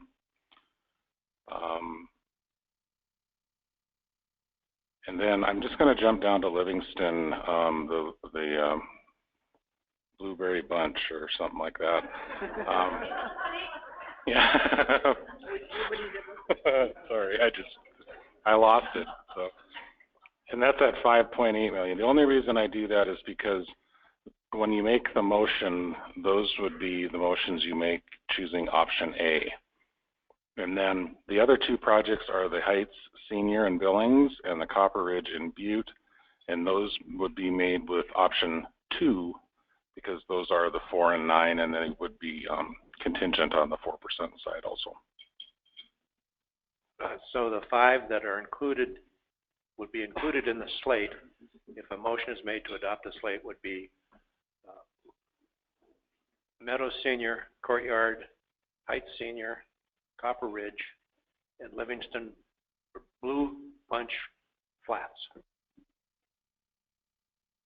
So, Mr. Chairman, I just have one question about one of the projects I'm struggling with that's made the top list. That's on the Meadows. And my struggle is that looking at the rents on the projections are going to be for 1 bedroom $620, and the market's $648. Okay. Am I misreading that? The numbers are correct, but that is project-based rental assistance, project-based Section 8.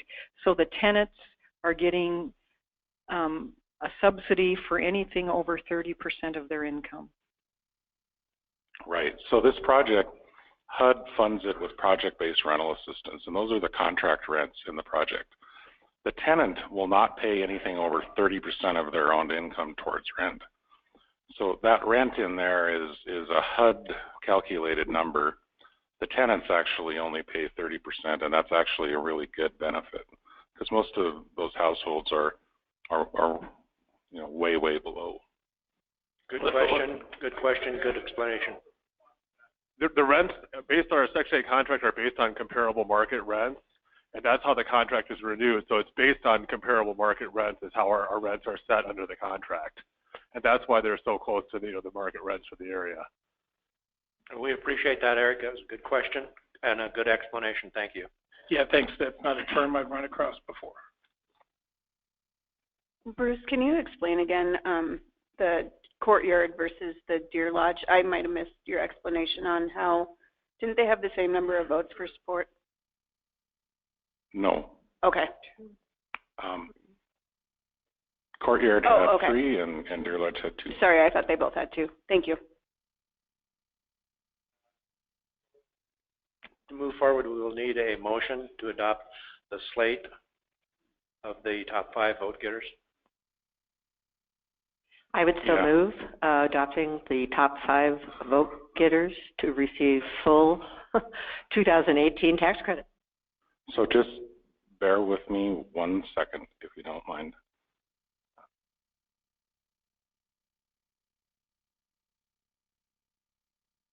Well, Bruce is asking us to bear with him while he's looking for that, whatever it is. Is there a second? I second. Just for clarification, is we have on the 9%, 4% is a contingent motion, and on the others is a motion without contingency. So do we need 2 motions here? Yes, and I see that now they've prepared 2 motions, so we will do it that way. We'll make it in a single motion. I just want to make it clear that this is the motion that will be recorded in the minutes, and we will record the 3 that I'd mentioned, the Lewistown, the Courtyard, and the Livingston under option A, and we'll fill those amounts in. And then the 249 projects will be approved using the option B language. And that's what your motion is, if that's what you intended. That's a good explanation. And Johnny, did you make the motion? I seconded. You seconded. Who made the motion? I made the motion down here, and that's exactly what I said, Bruce. That's exactly what you said, and that's exactly what Johnny, okay. Very good. Then is there any amendments? Well, is there discussion or amendments to the motion?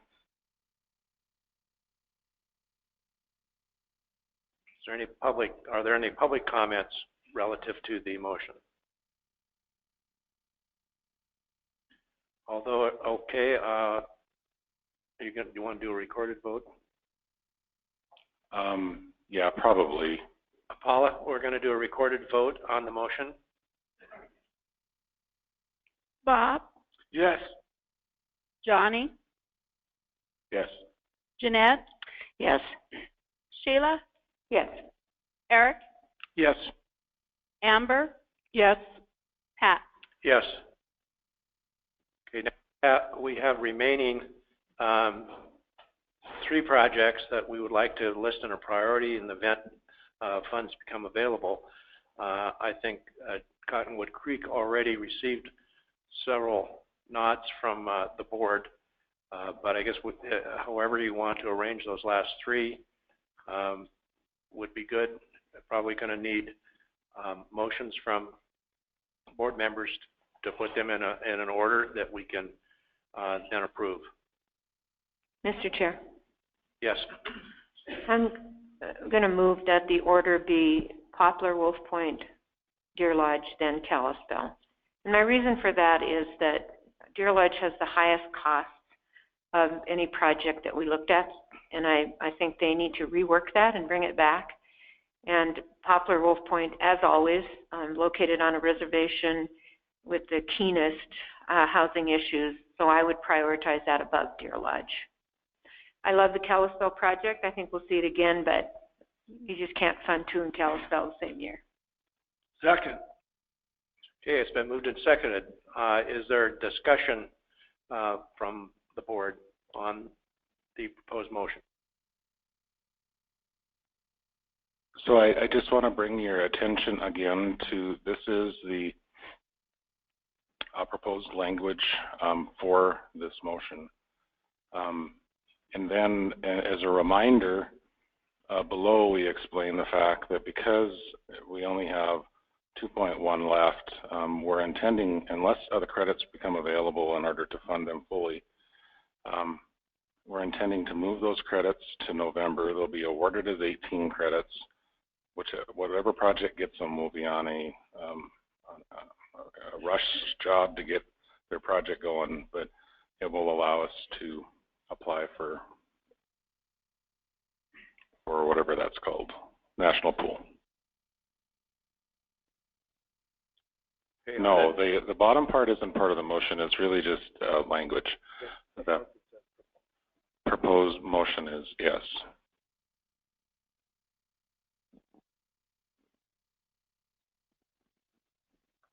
Right.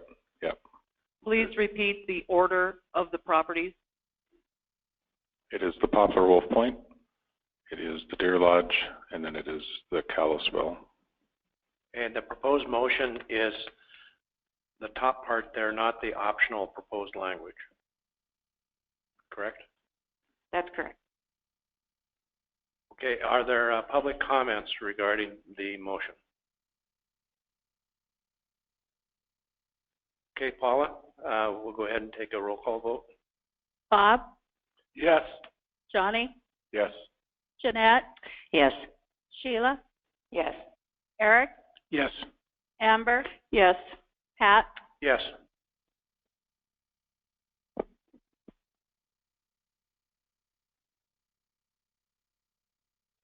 Okay, the next item of business would be the resolutions for Heights Senior and Copper Ridge. Do you have one in? You have one in there for Rockcrest. Have we done that already?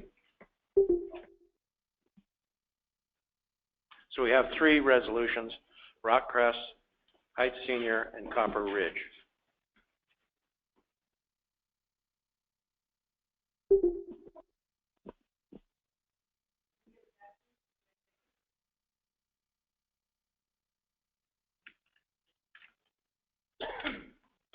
So this is agenda item 5 under multifamily, right?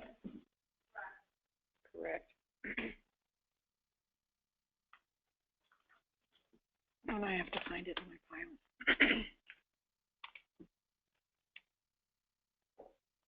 Mr. Chair, I would move approval of the resolutions so stated there, 171120, MF04, MF05, and MF06.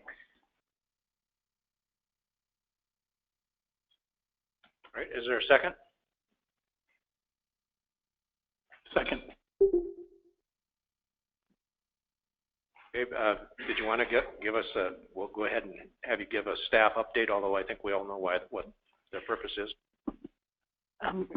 Bruce has his mouth full, but the reason for these is the pending tax reform legislation that could sunset I guess not just sunset, but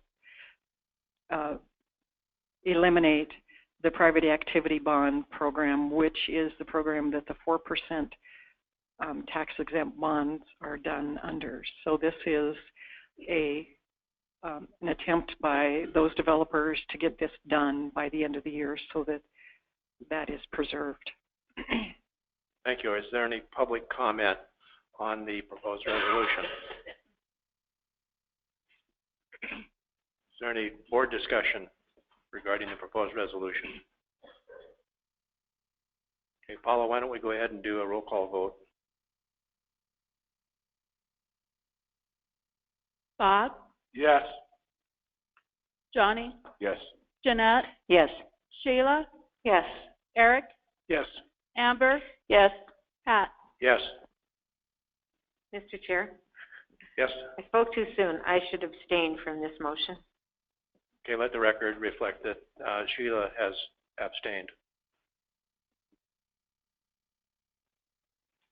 Well, that almost looks to me like the end of multifamily.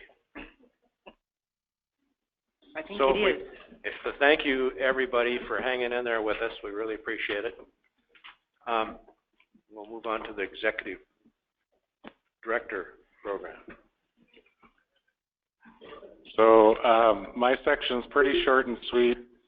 A couple things that we got coming up. We've got the next week, after Thanksgiving on the 30th and the 1st of December is the QAP work sessions in Fairmont. So we really encourage folks to come and be a part of those discussions. I think we're going to have, a good number of things that we can talk about. I think there's some things we're going to want to try to simplify. So, yeah, be there, be square. And if you have not registered, please do so we can figure out food for numbers. The plan with that is, sorry, I just look at that picture of me on there and I just realize how much hair I've lost, but I don't feel sorry for you. yeah, I know.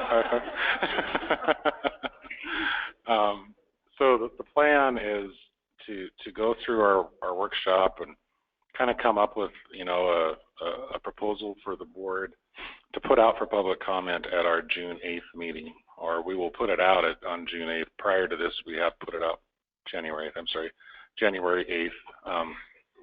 Put it out for public comment. We plan on having a hearing sometime probably towards the later part of January, I would guess. We'll take it to the board for final consideration at our February 13th meeting, I believe, in Billings. And after that approval, it goes to the governor. It has to go through administrative rules process, but it'll be ready for our 2019 round to begin. Yeah. Bruce, I think that I see new people here. Does everyone know what happens at the QAP discussion session? Well, I can explain that. So the way we do it is before we use it as a team effort, and we get together and talk about all these things. Everyone has a chance to, put their input into it, and we try to develop our proposed plan, and that's what we do next week. Then it goes through the formal process. It's released to the public. We do a hearing, and then we have a formal approval. So that's what happens next year. So if you have not attended before, this is truly a discussion session, and we do listen to what developers have to say. Also this year, though, it's sort of a combined application workshop. So as we go through things, if there are questions or we have concerns, we will explain what is needed for that particular category. So we will not have a meeting in December. We will have our meeting in January, and I think that is scheduled to be actually a webinar meeting. So a lot of folks will, just because of weather, it works better. February is an in-person meeting, but we will have training at that one, but we will have a webinar option too. So, and then we'll move forward after that. Penny, I know we wanted to announce a grand opening of the project up in Wolf Point, right? Yes. Do you want me to say when the date is? Yeah, yeah. Yep. So we are going to celebrate the grand opening of North Star Apartments in Wolf Point.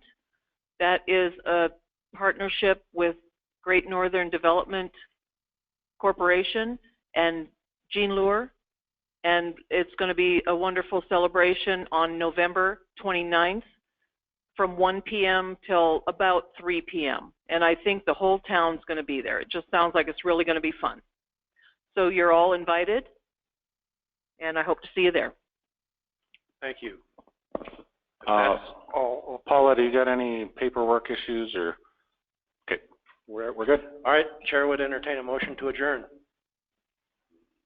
Goodbye. So thank you, everyone. This is very difficult for everybody. Yeah, thank you to the staff, and thank you to Mary. Mary's had an enormous amount of stuff going on, and she still got here and got it done. So thank you.